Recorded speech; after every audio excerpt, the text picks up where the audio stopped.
क्या range of salary एक QA expect कर सकता है? Like 7 lakhs per month salary होगी। ये मैं बेस सैलरी बता रहा हूँ, इसके अलावा पर्क्स बोनसेस होंगे। आपको क्या लगता है नॉर्मली परफॉर्मेंस और सिक्योरिटी टेस्टर को ज्यादा सैलरी मिलती है compare to automation testers? Performance tester और परफॉर्मेंस आर्किटेक्ट लाइक और सिक्योरिटी टेस्टर, और एक एवरेज जो कह रहा है मैं क्यू इंजीनियर हूँ, like full stack kind of manual plus automation, average obviously दोनों का ज्यादा होगा, सिक्योरिटी वाले का भी होगा, परफॉर्मेंस का भी ज्यादा। बट नेगेटिव यहाँ ये है कि इनके रोल्स बहुत कम होंगे। अगर किसको सिक्योरिटी टेस्टर बनना है तो उसके लिए क्या क्या स्किल्स रिक्वायर्ड है फिर?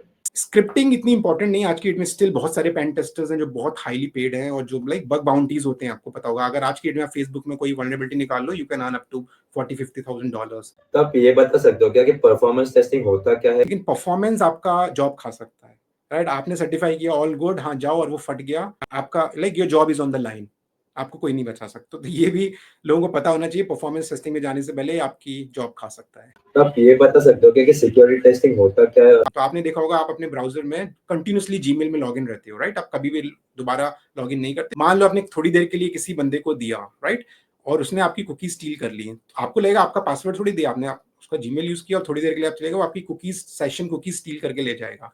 अब वो अपनी मशीन पर जाएगा और आपका सेशन रिक्रिएट करेगा। इसमें भी अगर किसी को सिक्योरिटी टेस्टिंग प्रैक्टिस करनी है तो इसके लिए भी कोई वेबसाइट या रियल टाइम प्रोजेक्ट्स है क्या? ओवर द ईयर्स मैंने देखा है कि like testing as a profession की रिस्पेक्ट अपवर्ड ट्रेजेक्टरी नहीं है, या तो स्टेबल है या टूवर्ड्स डाउन है या बहुत अनइवन है, राइट? काफी कंपनीज में like C developers like they used to hit. तो मैंने पर्सनली भी फेस किया, आप किसी डेवलपर के पास जाओ, वो उनका मुंह बन जाता है कि ये कोई टेस्टर आया, ये कोई डम क्वेश्चंस पूछेगा। क्या कोडिंग रिक्वायर्ड है क्या एक परफॉर्मेंस टेस्टर के लिए? तो बहुत मुश्किल है आपको किसी बैंक में घुसना अगर आपको डोमेन नहीं आती है। तो आप ये बता सकते हो क्या कि एआई का कितना इम्पैक्ट है सॉफ्टवेयर टेस्टर्स पे? बट आपको ये समझना पड़ेगा कि एआई भी जो कोड देगा वो 70-80% ठीक रहता है। अगर कोई इंडिया में है और अगर उसको सिंगापुर में जाना है तो वो कैसे फिर जॉब ढूंढ सकता है सिंगापुर में इंडिया में बैठ के? कल जैसे टिपिकल कंपनी होती है, उन्होंने भी जनरल वाले क्वेश्चंस पूछे क्यूए से, लिंक लिस्ट को कैसे रिवर्स करोगे, circular link list like DSA type के। तो अमित, अगर किसी को परफॉर्मेंस टेस्टिंग ऐसे प्रैक्टिस करना होगा तो ऐसा कोई रियल टाइम प्रोजेक्ट या वेबसाइट है क्या जिसको वो यूज कर सकता है? सो बेसिक चीज जो मुझे लगता है कि एक टेस्टर अगर आपको बनना है तो क्यूरियोसिटी। हेलो दोस्तों, मेरा नाम है सिद्धार्थ राठौड़ और मेरे यूट्यूब चैनल में आपका स्वागत है। आज के जो हमारे गेस्ट हैं इनका नाम है अमित, जिनको मोर देन 17 इयर्स का एक्सपीरियंस है सॉफ्टवेयर टेस्टिंग में और ये अभी क्यूए मैनेजर है। तो आज के इस पॉडकास्ट में हम लोग डिस्कस करेंगे कि अगर आप इंडिया में हो और आपको सिंगापुर में जॉब ढूंढना है तो आप कैसे ढूंढ सकते हो। फिर क्या रेंज ऑफ सैलरी एक क्यूए एक्सपेक्ट कर सकता है इंडिया में और सिंगापुर में। परफॉर्मेंस टेस्टर और सिक्योरिटी टेस्टर में अगर आपको जाना है तो क्या क्या स्किल्स रिक्वायर्ड है, और क्या परफॉर्मेंस टेस्टर और सिक्योरिटी टेस्टर को ज्यादा पैसे मिलते हैं कंपेयर टू ऑटोमेशन टेस्टर। तो सबसे पहले हम लोग अमित के इंट्रोडक्शन से स्टार्ट करते हैं, तो over to you Amit. Hey hi Siddharth, first of all thank you so much मुझे इस पॉडकास्ट में बुलाने के लिए। ये मेरा दूसरा पॉडकास्ट है, मैंने रिसेंटली पॉडकास्ट ज्वाइन करना शुरू किया है और आपके मैंने और पुराने गेस्ट देखे हैं, तो काफ़ी इंटरेस्टिंग कन्वर्सेशन हुए हैं। तो एक मेन रीज़न ये है कि मैं इस पॉडकास्ट में आया हूँ। So okay, coming to the topic. So मेरे को अराउंड, आपने बोला 17 to 18 ईयर्स ऑफ एक्सपीरियंस है। लास्ट 9 ईयर्स से मैं सिंगापुर में हूँ, उससे पहले मैं इंडिया में था। मेरी जर्नी कुछ इस तरह रही है कि मैं बाय क्वालिफिकेशन आईटी या सॉफ्टवेयर मेरा बैकग्राउंड नहीं है, मैं एक सिविल इंजीनियर हूँ बाय क्वालिफिकेशन। और एक कॉलेज है कानपुर में, एचबीटीआई कानपुर, मैंने वहाँ से इंजीनियरिंग की है सिविल में। बट मेरा हमेशा से इंटरेस्ट कॉलेज में भी था टू लर्न न्यू थिंग्स, और एक सब्जेक्ट होता है आई थिंक सेकेंड ईयर में या फर्स्ट ईयर में कंप्यूटर से रिलेटेड, वहाँ मुझे थोड़ा इंट्रोडक्शन हुआ कंप्यूटर्स का, मुझे अच्छा लगा। एंड देन अनफॉर्चुनेटली मेरे कॉलेज में लाइक सिर्फ जो सर्किट ब्रांचेस होती हैं, सर्किट ब्रांचेस कहते हैं, IT, electrical, I think electronic, इन्हीं ब्रांचेस के लिए आईटी कंपनीज ओपन हुई थी। कोर ब्रांचेस मैकेनिकल, इलेक्ट्रिकल, इनके लिए नहीं हुई थी। तो मैं आईटी का कोई जॉब नहीं निकाल पाया था, तो मैंने जॉब निकाला था एक फ्रेंच एमएनसी है टेक्निप करके, जो लाइक रिफाइनरीज के लिए इंफ्रास्ट्रक्चर बनाती है including building. So I was part of civil engineering team, तो वहाँ मेरा प्लेसमेंट हुआ था। बट अंदर से कुछ ना कुछ था, जो कहते हैं ना कीड़ा, की आईटी में जाना है। और बाकी मेरे जो फ्रेंड्स थे डिफरेंट ब्रांचेस से, कोई इन्फोसिस, कोई विप्रो, कोई कहीं जा रहा था, तो मैंने ज्वाइन कर लिया था नोएडा में। बट अंदर से था कीड़ा, मैंने बोला, तो मैंने इन्फोसिस को ऑफ कैंपस अप्लाई किया, पढ़ाई की, जॉर्ज समर्स, शकुंतला देवी, जो स्टैंडर्ड रहता है। और लकीली, और लाइक कॉलेज में हमारे यहाँ कट ऑफ थी रफली 14 marks out of 50 for Infosys. और ऑफ कैंपस में जो हो जाती है 40, बिकॉज अब आप इतने सारे लोगों के साथ कॉम्पीट कर रहे हो, सब लोग आते हैं आपके ऑफ कैंपस में। बट हाँ, बिकॉज मैंने अच्छे से पढ़ाई की थी तो I scored around 48 out of 50। फिर इंटरव्यू होता है उन लोगों का, वो भी अच्छा होता है इंटरव्यू काफ़ी इन्फोसिस का। तो बट लिया फॉर्चुनेटली मेरा इन्फोसिस में हो गया। फिर मेरी ट्रेनिंग मैसूर और भुवनेश्वर में हुई 4-5 महीने की, जहाँ वो आपको मतलब ना 4 साल कंप्यूटर साइंस इंजीनियर के बराबर लाने की कोशिश करते हैं। वो दिन रात आप प्रोजेक्ट्स बनाते हो, तो वो मेरे लिए एक biggest kind of a foundation है जो अभी भी मैं यूज़ करता हूँ सारे concepts related to operating system, networking. तो वहाँ से मेरी जर्नी शुरू हुई, मैं इन्फोसिस में रहा और मेरा मन था डेवलपमेंट में जाने का, because I was good in development. लेकिन इन्फोसिस का एक रैंडम एल्गोरिथम रहता है जहाँ वो लोगों को लेते हैं, फिर वो एल्गोरिथम में डालते हुए बोलते हैं ठीक है तुम त्रिवेंद्रम जाओगे टेस्टिंग टीम में, राइट, तुम पुणे जाओगे डॉट नेट में, तुम जावा में। सो अनफॉर्चुनेटली मुझे पुणे मिला था, एक एटी&टी की टेस्टिंग टीम है, उसमें मैं गया था। बट वहाँ भी फिर मेरे को डेवलपमेंट का कुछ था, तो मैंने अपने लीड से बात की कि मुझे डेवलपमेंट में क्या कर सकते हो। उसने बोला ये ऑटोमेशन करके एक चीज़ होती है, क्यूटीपी टूल है, ये तुम अपने फ्री टाइम में कुछ बना के दिखाओ, अगर कुछ अच्छा होगा देन हम तुम्हें कुछ अपॉर्चुनिटी देंगे। तो ठीक है, मैंने कुछ कुछ बनाया वेब पर क्यूटीपी, उनको अच्छा लगा। फिर मैंने कुछ और टूल्स बनाए उनके लिए, लाइक डेटा जनरेशन के लिए कुछ कुछ चीज़ें। तो वहाँ से मेरे को ऑटोमेशन भी इंट्रोडक्शन हो गया। तो मैंने 2 ढाई साल काम किया, उसके बाद मैं ओरेकल मूव कर गया। तो वो भी एक था कि मेरा रूममेट था, उसको कॉल आया ओरेकल से। उसने बोला, मैं मेरे को तब तक ज़्यादा नहीं पता था ओरेकल डेटाबेस बनाती है, दैट्स इट। तो उसको कॉल आया, मैंने कहा ठीक है ऑफ कैंपस है, लेट्स गो, पुणे में चलते हैं और करके आते हैं। मैं गया वहाँ पर भी, ओरेकल जैसा टिपिकल कंपनी होती है, उन्होंने भी जनरल डेव डेव वाले क्वेश्चंस पूछे क्यूए से कि लिंक लिस्ट को कैसे रिवर्स करोगे, circular link list, like DSA type के। तो मेरा डेवलपमेंट अच्छा था तो मेरा वहाँ हो गया। और फिर मैं ओरेकल चला गया, जहाँ मैंने डेवलपमेंट प्लस टेस्टिंग काम किया ओरेकल की ई बिजनेस सुइट में। वो एक्सपीरियंस अच्छा रहा 2.5 साल। तो उसके बाद मैं डिटेल में नहीं जाऊंगा, लेकिन मैंने कुछ और कंपनी स्विच की इंडिया में। बट मेरा फोकस प्राइमली यही था कि मतलब कंपनी के ब्रांड से लाइक वो कैरिड अवे नहीं होना। जैसे इन्फोसिस में ओरेकल गया, वो मेरा डिसीजन था कि बड़ी ब्रांड है। फिर मैं छोटी कंपनी में, बट फोकस मेरा था कि लर्निंग होनी चाहिए करियर के स्टार्टिंग में। ऐसा ना हो कि आपकी हाइक हो रहे हैं, पैसे मिल रहे हैं, लेकिन आप सीख नहीं रहे हो, तो कंफर्ट जोन में नहीं जाना है। तो हमेशा से ये था कि कुछ भी चैलेंजिंग अपॉर्चुनिटी आ रही है, आप जाओ करो। पैसा आपको एट पार मिलना चाहिए, बट हाँ ब्रांड डजेंट मैटर, अगर काम अच्छा है, टीम अच्छी है। फिर करीब 9-10 ईयर्स का मेरा एक्सपीरियंस हो गया इंडिया में। देन हाँ, वो भी मेरे को कॉल आया लिंक्डइन के थ्रू, लाइक सिंगापुर में one of the leading bank is hiring. But ये होता है कि जब सिंगापुर में अपॉर्चुनिटीज आती हैं तो इट्स वेरी डिफिकल्ट होना। बट या I was fortunate. But so फिर मैं सिंगापुर आ गया, और सिंगापुर में मैं करीब 9 ईयर्स से हूँ, और I am like leading test engineering team, performance, security. और यहाँ भी मेरी कंटिन्यूसली जर्नी, राइट, टेस्टिंग में और लाइक ऑटोमेशन और कुछ अच्छी टेस्टिंग से रिलेटेड प्रॉब्लम सॉल्व करने में कंटिन्यू रही। सो दिस मेरी ये मतलब ये करीब 17-18 ईयर्स की जर्नी है, जो मैंने लाइक ब्रीफ में लाइक कवर करने की कोशिश की है। अब मे बी हम और डीप में घुसेंगे मे बी आगे। So back to you. Correct. So Amit, आपने बोला कि आप अभी सिंगापुर में काम कर रहे हो, तो आप डिटेल में बता सकते हो क्या कि आपको कैसे चांस मिला सिंगापुर में जाने का? सो आप पूछ रहे हो क्या पाथ है, राइट? हाँ, मतलब आप इंडिया में काम कर रहे थे, करेक्ट? तो आपको कैसे अपॉर्चुनिटी मिली सिंगापुर का? मतलब आपने ढूंढना कि कंपनी के थ्रू मिला आपको? नहीं, सो मेरा जो था, मैं डायरेक्टली आया था। सो लाइक यूजुअली बाहर जाने के 2 रास्ते होते हैं। आप अपनी एग्जिस्टिंग कंपनी में बात करते हो, यूजुअली अगर उनका ऑन साइट प्रेजेंस है क्लाइंट लोकेशन पे, तो आप उसके थ्रू बात करते हो। जो जहाँ लाइक हमको सबको पता है, वहाँ थोड़ी पॉलिटिक्स, फेवरेटिज्म चलता है। लाइक आप अपने मैनेजर के फेवरेट हो तो आपका H1 भी लग जाएगा, फिर आप जाओगे। मेरा हमेशा से, मैंने बोला, तो मुझे इन्फोसिस में जब मैं था, मुझे अपॉर्चुनिटी मिली थी यूएस के लिए, मुझसे पूछा गया था H1B, मेरा फाइल भी हो गया था। बट वो ऑन साइट कोऑर्डिनेटर का रोल था। उसमें ये था कि आपको जाना है ऑन साइट, टीम जो बैठती है क्लाइंट, उनसे रिक्वायरमेंट लेना है। फिर शाम को जब आ जाएगी पुणे में टीम, मतलब यूएस की शाम को, तब आपको उनको समझाना है क्या उनको बनाना है।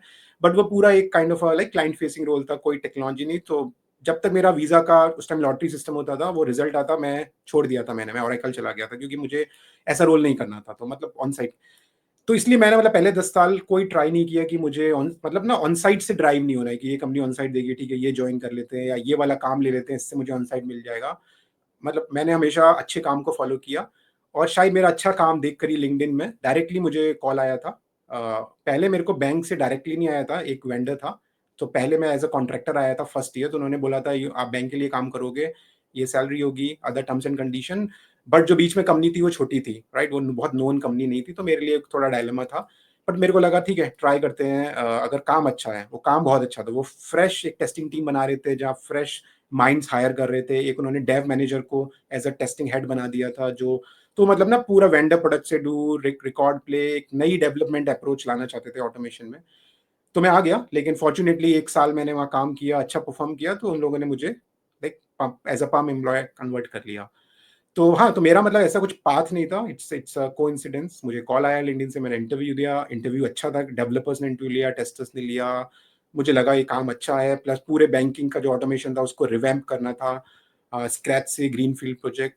तो हाँ, तो वीज़ा लग गया और मैं आ गया। तो मतलब ऐसा मेरा कुछ वो नहीं था कि मैंने तैयारी की और मुझे ये इसके थ्रू जाना है। सो जस्ट इट केम और मैंने हाँ बोला और मेरा हो गया। करेक्ट। तो अमित, अगर कोई इंडिया में है और अगर उसको सिंगापुर में जाना है, तो वो कैसे फिर जॉब ढूंढ सकता है सिंगापुर में इंडिया में बैठ के? तो हाँ, तो इसमें फिर अब ये हो जाता है, जैसा मैं आया तो फिर ऑब्वियसली मेरे को टीम एक्सपेंड करनी थी, राइट? तो यूजुअली हर जगह होता है, राइट? आप जाते हो फिर आपको क्योंकि अच्छे लोग चाहिए, आप कोशिश करते हो अपने पुराने एक्सपीरियंस से अच्छे शार्प बंदे आपके साथ काम कर। तो मैंने कुछ लोगों को पुल किया अपनी पिछली कंपनी से, थ्री पिलर जहाँ मैं काम करता था नोएडा में, वहाँ से, फिर पुराने एक्सपीरियंस से।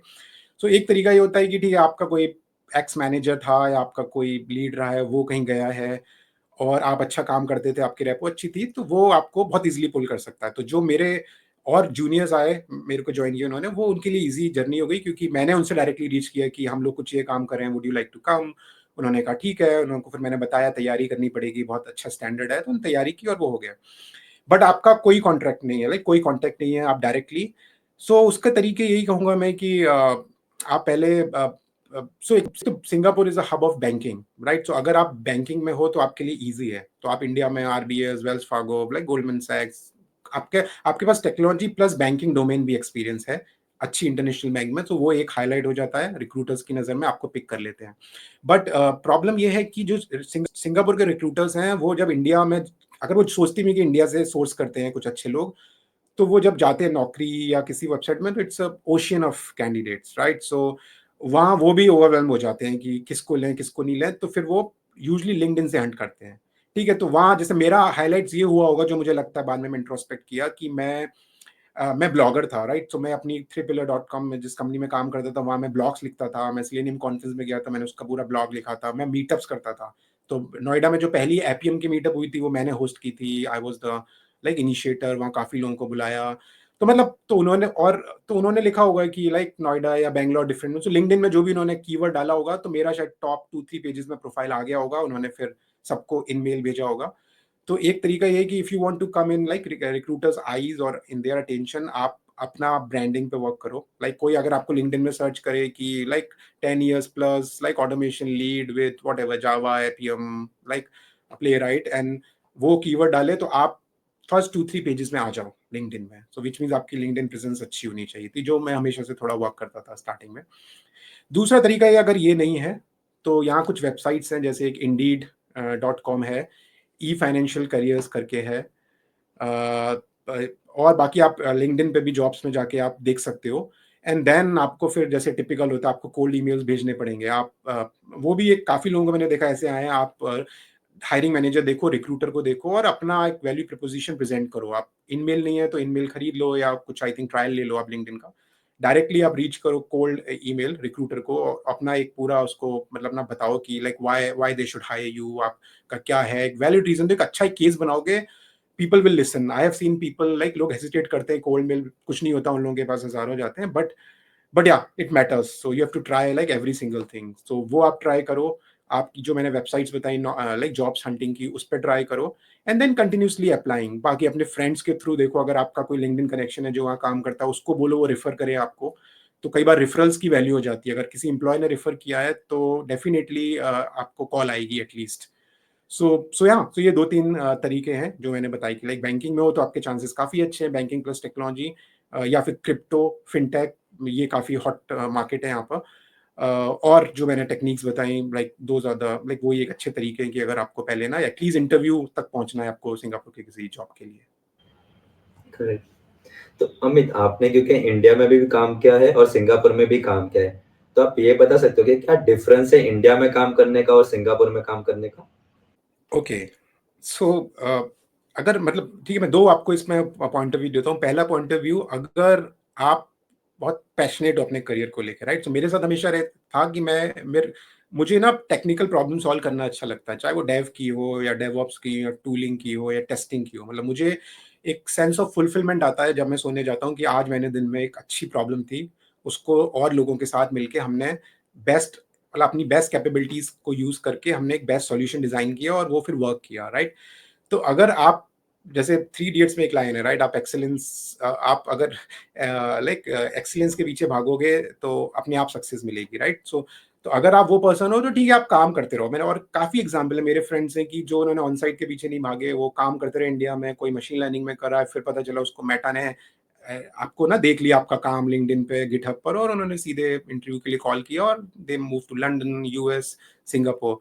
तो अगर आप काम आपको ड्राइव करता है तो टू बी ऑनेस्ट आपको ज्यादा फर्क नहीं पड़ता, क्योंकि आप अच्छे काम को चेज कर रहे हो और उसको चेज करते करते आप सिंगापुर आ गए। अभी भी आप ऑफिस में वही एनवायरनमेंट क्रिएट करना चाहोगे, राइट? वैसे ही चाहोगे जो भी आपको, कि दिन भर हमें अच्छा काम करना है, पॉलिटिक्स नहीं करनी है, लाइक अननेसेसरली फेवरेटिज्म नहीं करना है, लाइक मेरिटोक्रेसी को वैल्यू करनी है। तो ज्यादा डिफरेंस नहीं है। बट हाँ, अगर आपका वो रीजन नहीं है, आप ठीक है, आप बहुत पैशनेट नहीं हो, आपके लिए बहुत वर्क लाइफ बैलेंस मैटर करता है, कंपनी कैसी है, कम्यूट कितना करना है, लाइक रिमोट वर्किंग है, तो आपको सारे एंगल से सोचना पड़ेगा, सिर्फ आपको पैशन ड्राइव नहीं कर सकता। तो मैं बोलूंगा कि इंडिया में यूजली, क्योंकि इंडिया की जो आईटी सेक्टर ग्रो हुआ वो यूएस से हुआ, राइट? इन्फोसिस, विप्रो, तो यूजली लोग यूएस से काम करते थे। और यूएस और कनाडा और जो वेस्टर्न कंट्रीज है वहाँ थोड़ा सा लाइक चिल है, मतलब लोग काम करते हैं, ठीक है। टीजीआईएफ काइंड ऑफ कॉन्सेप्ट बहुत स्टार्टिंग से रहा है कि ठीक है, फ्राइडे आ गया, फिर नवंबर दिसंबर आता है तो लोग एकदम बोलते हैं हॉलीडे सीजन, थैंक्स गिविंग है, फिर दिसंबर में लोग काम नहीं करते हॉलीडेज पे, तो बहुत अंडरस्टूड है, राइट? चाहे आप यूरोप देख लो, वहां पर काफी लाइक लंबी हॉलीडेज होती हैं, यूएस। तो कंपेयर टू दैट माइंडसेट, तो वो वाला माइंडसेट इंडिया में भी आया, तो ये हुआ कि ठीक है, आप इजी रहना है, 6 बजे चले जाना है। स्टार्टअप जब तक नहीं थी, मैं तब का बता रहा हूँ, 2000 लाइक पूरा जो डेकेड था, तो वही कल्चर आया। आईटी, लोगों को लगता था आईटी बहुत इजी जॉब है, सैलरीज अच्छी हैं, व्हाइट कॉलर जॉब है, इसी में बैठते हो, म्यूजिक सुनते हो, लाइक और मीटिंग्स करते हो। But I was not aware कि ये साउथ ईस्ट एशिया में ना, जापान, चाइना, यहाँ कैसी चीजें होती हैं। तो ये जो साउथ ईस्ट एशिया है पूरा, जापान, सिंगापुर, हांगकांग, चाइना, यहाँ एक डिफरेंट काइंड ऑफ फिलोसफी चलती है, राइट? जापान की फिलोसफी ये है कि like Elon Musk type, right? So लोग वहीं पर नैप लेते हैं। कई लाख इतना काम होता है कि लोग ना 16 आवर्स काम करते हैं, रात में भी लाइक आपके शॉवर्स होते हैं ऑफिस में, आप सो सकते हो, डॉमेट्रीज होती हैं। तो जब मैं आया, वो मेरे लिए थोड़ा सा शौक था कि यहाँ पर लोग ज्यादा हार्ड वर्किंग है। यहाँ पर लोग अगर काम है तो ये नहीं है कि अगर कोई इशू चल रहा है तो 6 o'clock चलो पैक किया चले गए, तो you have to stretch a bit. और ओवरऑल कल्चरली थोड़ा सा लोग ज्यादा काम करते हैं बैंक्स में यहाँ पर, और वो ओवरऑल मे बी वो बैंकिंग का एक कॉमनलिटी हो सकती है यूएस में, क्योंकि मैंने किसी बैंक्स के लिए काम नहीं किया था। लोग कहते हैं कि वॉल स्ट्रीट पे भी इतना ही काम होता है यूजली, न्यूयॉर्क वगैरह में भी, इवन सेम लंदन। बट हाँ, compare to like non financial companies जो मैंने काम किया था, टेलीकॉम, ई कॉमर्स, वहाँ इतना नहीं था। तो एक चीज है, आप यहाँ होगे तो इधर आपका, आप बहुत एफिशिएंट हो, आप काम बहुत जल्दी कर लेते हो, तो आप अपने मैनेजर से सेट, वो आप एक्सपेक्टेशन कर सकते हो कि मैं 6 बजे जाऊंगा क्योंकि मेरा काम हो गया, देयर इज नथिंग। बट अगर आप बहुत स्मार्ट नहीं हो और इशू सॉल्व नहीं हुआ है, तो आपको बैठना पड़ेगा सबके साथ जब तक कि ये आपका लीड बोलेगा हाँ done for the day, right? अब हम चलते हैं, कल ट्राई करेंगे। तो दो टाइप की चीज, तो लकीली जब मैं आया था, लाइक मैं एफिशिएंट टीम के साथ काम करता था, हम लोग लाइक अच्छे से काम करते थे, तो हाँ एक्सटेंड हुआ है 7-8 बजे तक, वीकेंड पे बहुत रेयर काम किया है। लाइक 6 डे वर्किंग नहीं होता है यहाँ पर, 5 डे है। बट या जो मैंने बोला कि मेन डिफरेंस कल्चरल शॉक ये है।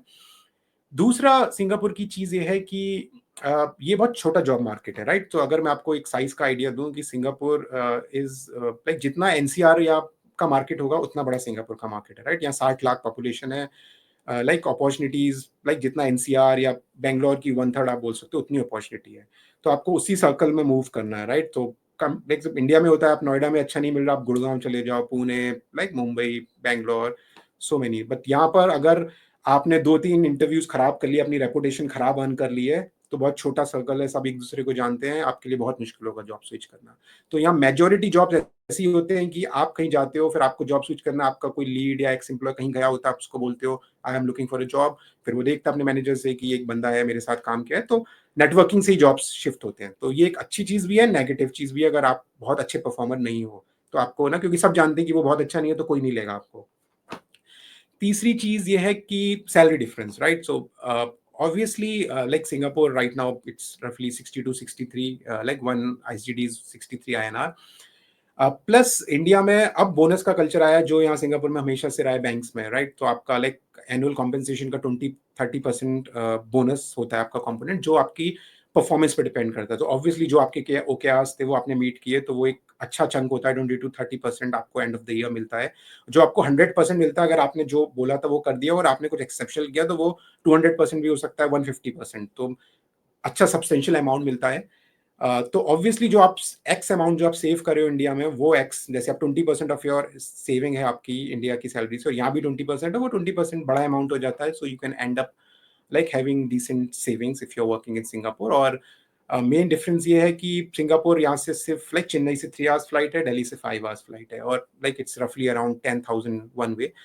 तो मैं कई बार कंपेयर करता हूँ, जो मेरे फ्रेंड्स बैंगलोर में और मैं नॉर्थ इंडिया से हूँ, तो जितना उनके पैसे लगते हैं कि लाइक इंडिया जा मतलब नॉर्थ इंडिया जाना या जयपुर या आगरा कहीं और दिवाली पे, और मुझे जाना, वो बहुत माइनर डिफरेंस होता है।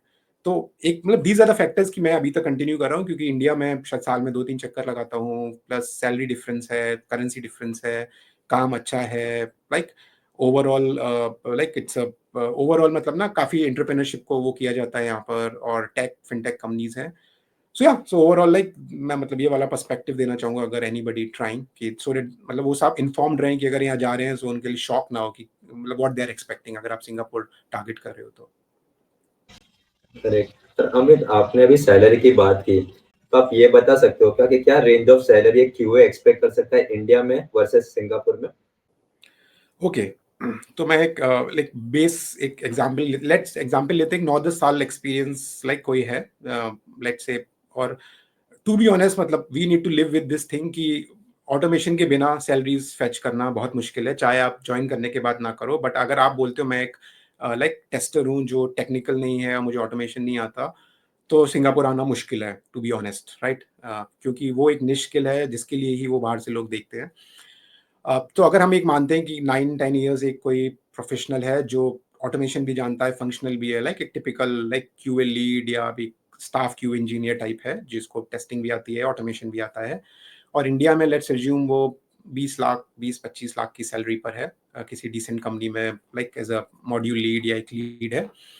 अगर अब वो सिंगापुर आता है किसी बैंक में, इन्वेस्टमेंट बैंक में, सो आई वुड से उसकी सिंगापुर में रफली लाइक $10,000 to $12,000 सैलरी होगी। ये मैं बेस सैलरी बता रहा हूँ, इसके अलावा पर्क्स बोनसेस होंगे, विच इज रफली you can think of like 12,000 रफली like 7 lakhs per month, right?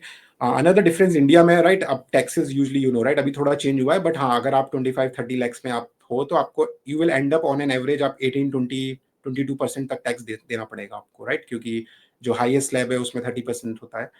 यहाँ पर फ्लैट टैक्स है, ऐसे स्लैब्स नहीं है, और एवरेज आपका टैक्स अंडर 10% आता है, income tax, right? So which will be 8-9% अगर आप थोड़ा हाई रेंज में, अदरवाइज 7-8%। तो जब मैं आया था स्टार्टिंग में 6-7% मेरा टैक्स था। तो ये एक आपकी एक्स्ट्रा सेविंग होगी, राइट? जो वहां पर आप 22-23 दोगे, यहाँ आप 6-7% टैक्स दोगे। तो यहाँ पर जो मैंने बोला लाइक 6-7 lakhs, उसको आप मल्टीप्लाई करोगे, रफली 70 lakhs हो गया, राइट? 22-25 का 70-80 lakhs हो गया। बट हाँ there is a catch there, right? So ये हो गया। अब कॉस्ट ऑफ लिविंग पे आ जाते हैं, राइट? सो अगर आप वहाँ पर सिंगल हो, सो ऑब्वियसली एनी डे ये काफी पोटेंशियल सेविंग है। आप यहाँ आओगे, आप शेयरिंग बेसिस पे एकोमोडेशन ले सकते हो, राइट? सो आपको मे बी $1,000 आपका लगेगा शेयरिंग पे, बट आपकी फैमिली है, किड्स है, सो आपको पूरा अपार्टमेंट लेना पड़ेगा। फिर किड्स एजुकेशन यहाँ काफी कॉस्टली है, अगर आप फॉरेनर हो, यहाँ पर आप लोकल नहीं हो, सो इट्स बिट डिफिकल्ट कि आपको लोकल स्कूल्स जो सब्सिडाइज एजुकेशन है वो मुश्किल से मिलेगी। आप इंटरनेशनल स्कूल में जाओगे जो काफी एक्सपेंसिव है। तो यहाँ मेजर एक्सपेंसेस इज आपके बच्चों की एजुकेशन और आपका रेंटल्स। बाकी इट्स फाइन, लाइक नॉर्मल आपका day to day living is fine. Public transport is really good, so आपको कार अफोर्ड करने की जरूरत नहीं है। It's one of the best in world. तो पब्लिक ट्रांसपोर्ट आप इजीली जा सकते हो, काफी इकोनॉमिकल है। तो मैं यही कहूंगा कि अगर आप सिंगल हो, it's straight away like no brainer, आपको आ जाना चाहिए। बट आपकी फैमिली है, जो मैंने आपको कंपैरिजन दिया, right, versus 25 to here like whatever 70 lakhs in Indian currency, if with a family still you need to do, आपको मैथमेटिक्स करना चाहिए, कितने बच्चे हैं आपके, कितना बड़ा आप घर लोगे, प्लस जिस कंपनी में जा रहे हो वहाँ स्टेबिलिटी है। कई बार यहाँ ऐसा हुआ है कि लोग आते हैं कॉन्ट्रैक्ट पे, फिर 1 साल बाद हुआ कॉन्ट्रैक्ट खत्म, they have to go back. तो यू हैव टू लुक कि वो स्टेबल जॉब है, आपका लॉन्ग टर्म कोई प्रोजेक्ट है, आप कन्वर्ट हो जाओगे अगर आप कॉन्ट्रैक्टर आ रहे हो। एक बार आप कन्वर्ट हो गए बैंक में और यू आर परफॉर्मिंग, देन या it's a upward journey, right? फिर आपकी ग्रोथ होगी, आपका प्रमोशंस, बोनस बढ़ेगा। बट या ये बेसिक मैं कंपैरिजन देना चाहूंगा ऑन सैलरी। करेक्ट। तो हम सेविंग्स वाइज हम लोग अगर कंपेयर करें तो आपको क्या लगता है, इंडिया में ज्यादा सेव हो जाता है कि सिंगापुर में ज्यादा सेव हो जाता है? ओके, सो इसमें भी दो काइंड ऑफ यूज केसेस बन सकते हैं कि अगर आप यहाँ आए हो और आपका स्पाउस वर्किंग है, राइट? लेट्स से आपका spouse is also working in India. तो जब मैं आया था यहाँ पर, because my spouse was working in India, so यहाँ पर एक वीज़ा रूल बहुत अच्छा था, जो एक मेरे लिए बहुत बड़ा अट्रैक्शन था यहाँ आने का, कि आप आओगे अपने वीज़ा पे, जो आपको वर्क वीज़ा मिला, आपका आपका स्पाउस जो है वो डिपेंडेंट वीज़ा पे वर्क कर सकते हो, राइट? जैसे यूएस में B1 और B2 वीज़ा से होता है, जो H1 पे नहीं होता है। तो आपके स्पाउस का करियर स्पॉइल नहीं हुआ, लाइक ही और शी कैन कम और वो यहाँ पर जॉब ढूंढ के ज्वाइन कर सकता है। तो अगर आप इंडिया में दोनों वर्किंग हो और यहाँ पर दोनों वर्किंग हो, देन जो मैंने आपको डिफरेंस बोला था, फिर वो मल्टीप्लाई हो गया, right? Multiply in the sense कि आपकी जो सेविंग थी वो तो हुई, प्लस आपकी जो स्पाउस की सैलरी थी वो भी काइंड ऑफ उसमें एडअप करेगी, राइट? तो जो आप एक्स डेल्टा सेव करे थे वो बड़ा डेल्टा हो गया, और उसको आप जब करेंसी डिफरेंस से करोगे तो वो बहुत सब्सटेंशियल सेविंग हो गई। बट अब दूसरा यूज केस लेते हैं जिसमें आप आए, स्पाउस वर्किंग नहीं है आपका। आप सो स्टिल इट डिपेंड्स, अगर आप लाइक 20 to 30% अपनी सैलरी का सेव, मतलब कहीं भी आप वर्क करते हो, अगर आपने अपना फाइनेंशियल प्लानिंग इस तरह से की हुई है कि आप like there is a very strong, like a very famous saying, you should not save what you left after spending, but you should spend what you are left after deciding what you want to save, right? So तो कुछ लोग ऐसे work करते हैं कि मुझे 30% हमेशा save करना है, अब मुझे बाकी 70% में मैनेज करना है। कुछ लोग ऐसे वर्क करते हैं कि ठीक है, कितना सेव हो पाता है इस बार, 10%। बट आप अगर फर्स्ट ब्रैकेट में आते हो, आप 30% टारगेट रखते हो मुझे सेव करना है, तो इंडिया का 30% कम होगा, वो यहाँ का 30% ज्यादा होगा, राइट? अब उस 30% को आप कंपाउंड करोगे, अगर आप उसको लगाते हो स्टॉक्स में, म्यूचुअल फंड्स में, तो obviously over the time of 10 years आप सिंगापुर में रहोगे तो you can generate some decent wealth compare to India, right? Plus मैंने बोला टैक्स कम है, वो बेनिफिट्स हैं, प्लस लेकिन हाँ फिर नेगेटिव है, आपको ट्रैवलिंग के लिए इंडिया जाना पड़ेगा, आपको वो कई बार हो जाता है, कुछ medical emergency I. But overall in my experience, अगर आपकी वाइफ वर्किंग है या स्पाउस वर्किंग है, और अगर आप नहीं भी है और आप बहुत सेविंग आप में फोकस करते हो, इट मेक सेंस। तो आप ओवर द 10 years आप काफी लाइक सेव कर सकते हो। And another benefit I want to highlight, जो मतलब वो सभी लाइक एक्सपर्ट्स के लिए आएगा जो इंडिया से काम करते हैं, का लाइक सो यूजली अगर आप फॉरेन में काम करते हो, इन डेवलप्ड कंट्रीज में जो इंटरेस्ट रेट्स होते हैं बहुत कम होते हैं on these like debt based जो इंस्ट्रूमेंट्स होते हैं, लाइक एफडीज हो गई, आपके डेट फंड्स हो गए। तो यूजली लाइक इंडिया में अभी काफ़ी अच्छी चीज़ होती है कि अगर आप एनआरआई हो और आप इंडिया में किसी लाइक डेट फंड में, लाइक लाइक एफडीज में आप लगाते हो, so there is no income tax on it. So which means आप अगर जो सेव कहीं भी बाहर करते हो उसको इंडिया में बेचते हो और उसकी आप एफडी या कुछ टाइप का इंस्ट्रूमेंट में करते हो, so there is no income tax, right? So which means 7 point, right now I think 7 to 7.5% compounding, quarterly compounding, you can continuously grow your wealth, right? So कोई income tax नहीं है उस पर, और कुछ आंसरेबल नहीं है आप इंडियन गवर्नमेंट को, you can grow that corpus of money which you are saving, so you can have your SIP कुछ और। कंपेयर टू इंडिया, अगर आप इंडिया में ही सेव करते हो तो ठीक है, आपका वो भी टैक्सेबल है, फिर उसको भी आपको देखना पड़ेगा, उसमें से 1-2% कम हो जाएगा आपका जो भी इंटरेस्ट आ रहा है। तो ये एक बेनिफिट होता है अगर आप बाहर हो और आप सेव कर रहे हो, सो यू कैन लाइक उसको आप काफी मल्टीप्लाई या ग्रो कर सकते हो by using these instruments. Correct. और अमित, हम लोग ने नॉर्मली ये एक्सपीरियंस लोगों के लिए बात की, अगर कोई फ्रेशर है तो उसको अपॉर्चुनिटी मिल सकती है क्या सिंगापुर में? सी टू बी ऑनेस्ट, फ्रेशर को कहीं भी बाहर मिला, हमें ये समझना पड़ेगा कि कोई भी कंट्री अगर वो ये अपने बॉर्डर्स खोलता है लाइक किसी लाइक प्रोफेशनल्स को इनवाइट करने के लिए, तो कहीं ना कहीं वो अपनी लोकल पॉपुलेशन को लाइक अपसेट कर रहा है, राइट? जो हमें पता है अभी यूएस में भी बहुत इश्यूज हैं, लोग खुश नहीं रहते, और इस जब भी इलेक्शंस आते हैं किसी भी कंट्री में, बहुत कॉमन हॉट डिस्कशन बन जाता है कि ये गवर्नमेंट लाइक बहुत सारे फॉरेनर्स को अलाउ कर रही है, फिर वो हमारे साथ कॉम्पिटिट कर रहे हैं, और ये जनरल लाइक परसेप्शन होता है उस कंट्री में कॉमन पब्लिक का, बिना जाने लाइक बहुत डिटेल्स की, ठीक है वो क्या करने आ रहे हैं, क्या वो आप लोग कर सकते हो वो स्किल, बट उनको लगता है फॉरेनर्स आ रहे हैं, they are spending money, they are like, and so एक नेगेटिव सेंटीमेंट बन जाता है, और फिर वो एक साइकिल्स आती है, फिर गवर्नमेंट स्ट्रिक्ट हो जाती है, वीजा पॉलिसी टफ कर लेती है, जो हम अभी कनाडा में भी देख रहे हैं, ऑस्ट्रेलिया में भी देख रहे हैं। तो मेन इनका मोटिवेशन है कि उनको लाइक ब्राइट माइंड्स को बुलाना है जो स्किल सेट उनके कंट्री में एग्जिस्ट नहीं करता। तो अभी आज की डेट में सिंगापुर का एक एक लाइक हाई स्किल एक लिस्ट ऑफ स्किल सेट है, उसको शायद ये SOS बोलते हैं, बट मैं आपको पिंग कर दूंगा वो, आप you can put in the comments. वहां पर उनकी लिस्ट ऑफ लाइक डेजिग्नेशंस है अक्रॉस ऑल इंडस्ट्रीज की किस किस लोगों को सिंगापुर बुलाना चाहता है, राइट। सो मैं IT में बोलूँ तो उसमें सिक्योरिटी पेनिट्रेशन टेस्टर है, AI इंजीनियर है, साइबर सिक्योरिटी है, data scientist, right, software engineers, right. फिर फाइनेंस में बहुत सारे लोग हैं, फिर इवन साइकोलॉजिस्ट दे नीड्स, मतलब उनको साइकोलॉजिस्ट चाहिए, डॉक्टर्स चाहिए, सर्जन्स चाहिए। तो अगर आप इन निश स्किल सेट में आते हो जहां they want like more people, so chances are good, आप 1-2 साल एक्सपीरियंस हो, आप ट्राई करो तो गवर्नमेंट आपको वीजा देगी, because they need these people, right. जैसे AI इंजीनियर है, कोई अभी कॉलेज पास आउट हुआ मान लो लास्ट 2 इयर्स में, और उसने काफी अच्छा काम कर लिया 1-2 साल में और अच्छे प्रोजेक्ट्स बनाए, और ही इज AI इंजीनियर, वो 1 साल बाद ट्राई करेगा, उसके चांसेस हैं सिंगापुर में उसको अपॉर्चुनिटी मिल जाएगी।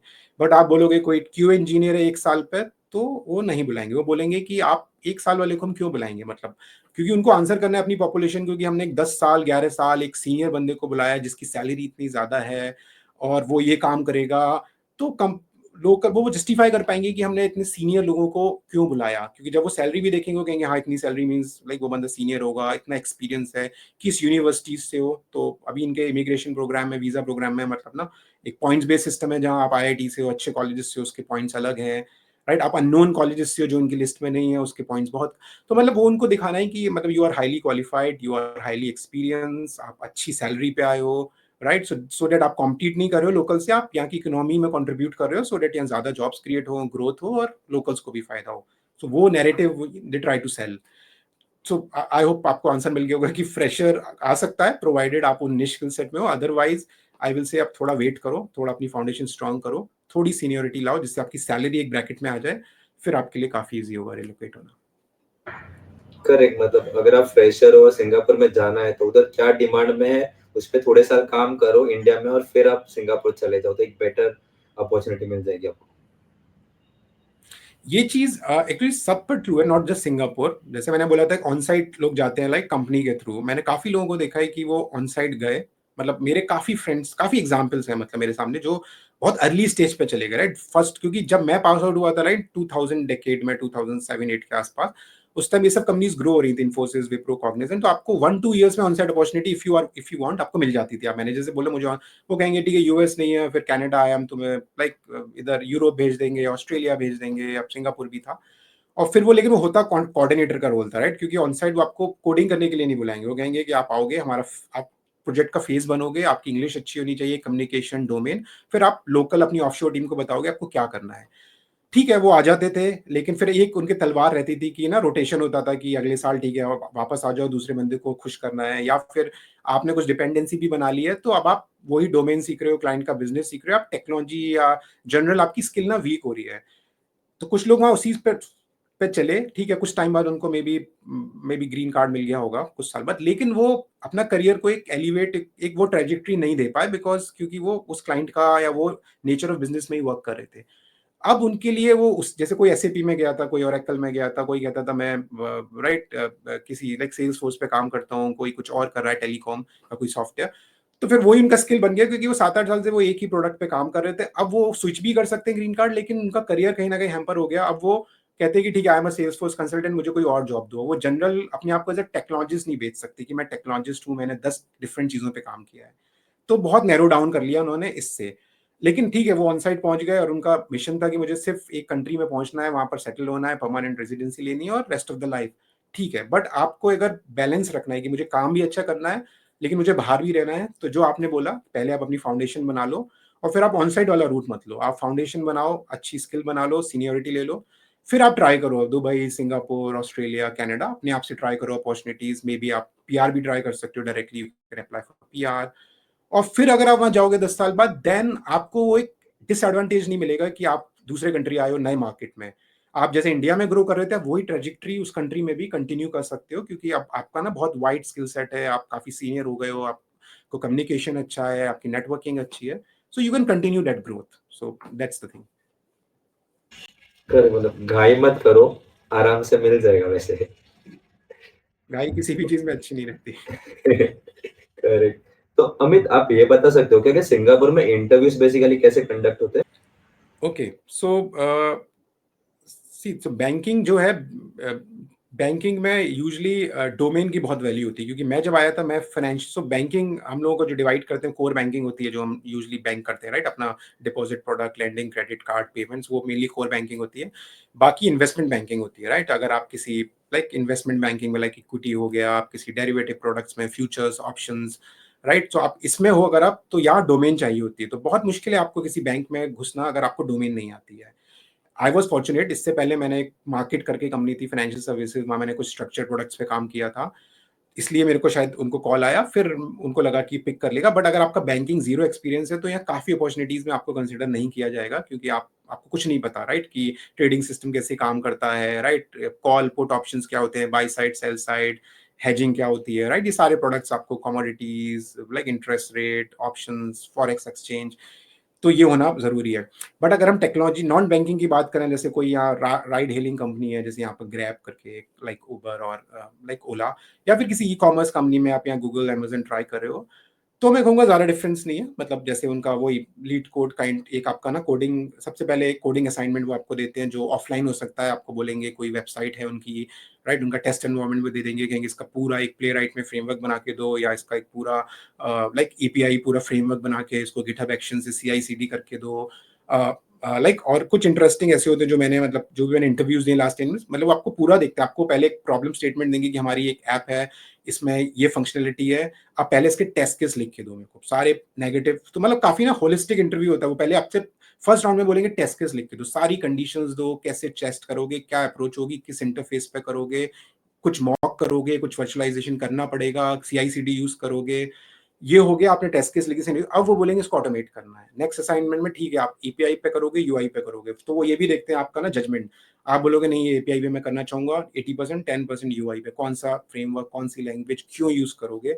फिर आप गिटहब में चेक इन करो, गिटहब एक्शन से इंटीग्रेट करो, और पूरा कॉन्फ़िगरेशन दो कि कल मुझे ये थोड़ा चेंज करना है, तो आपकी कोई कॉन्फ़िग फाइल है, नहीं है, रिपोर्ट कैसी देते हो, आपकी रिकॉर्डिंग्स होती हैं, स्क्रीनशॉट्स लगाते हो, लॉग्स लगाते हो।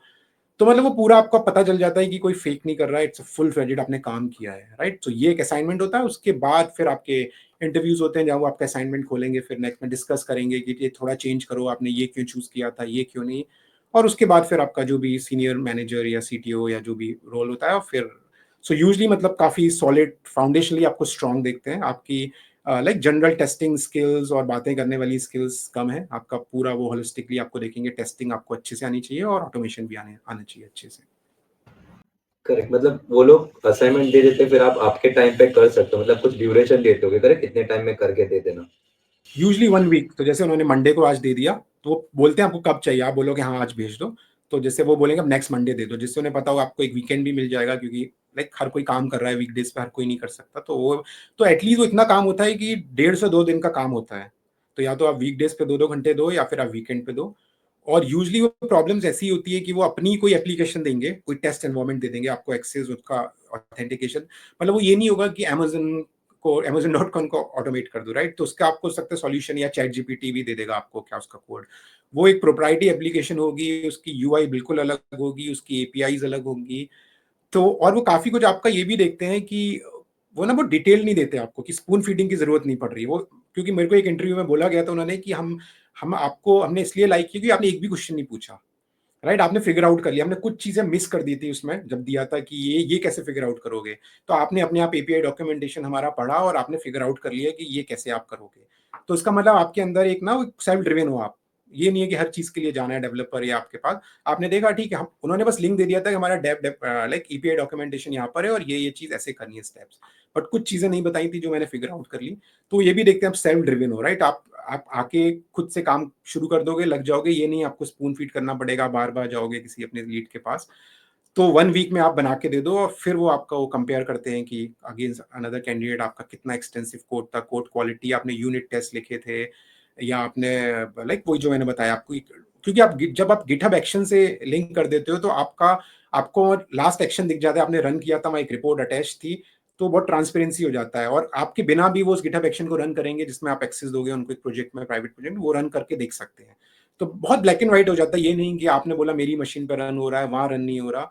तो वो दिख जाता है कि ठीक है, आप मतलब ना full fledged like start to end आप पूरा ऑटोमेशन करते हो with CI CD integration. Correct. तो अमित, हम लोग अभी थोड़ी नॉन फंक्शनल टेस्टिंग के बारे में बात करते हैं।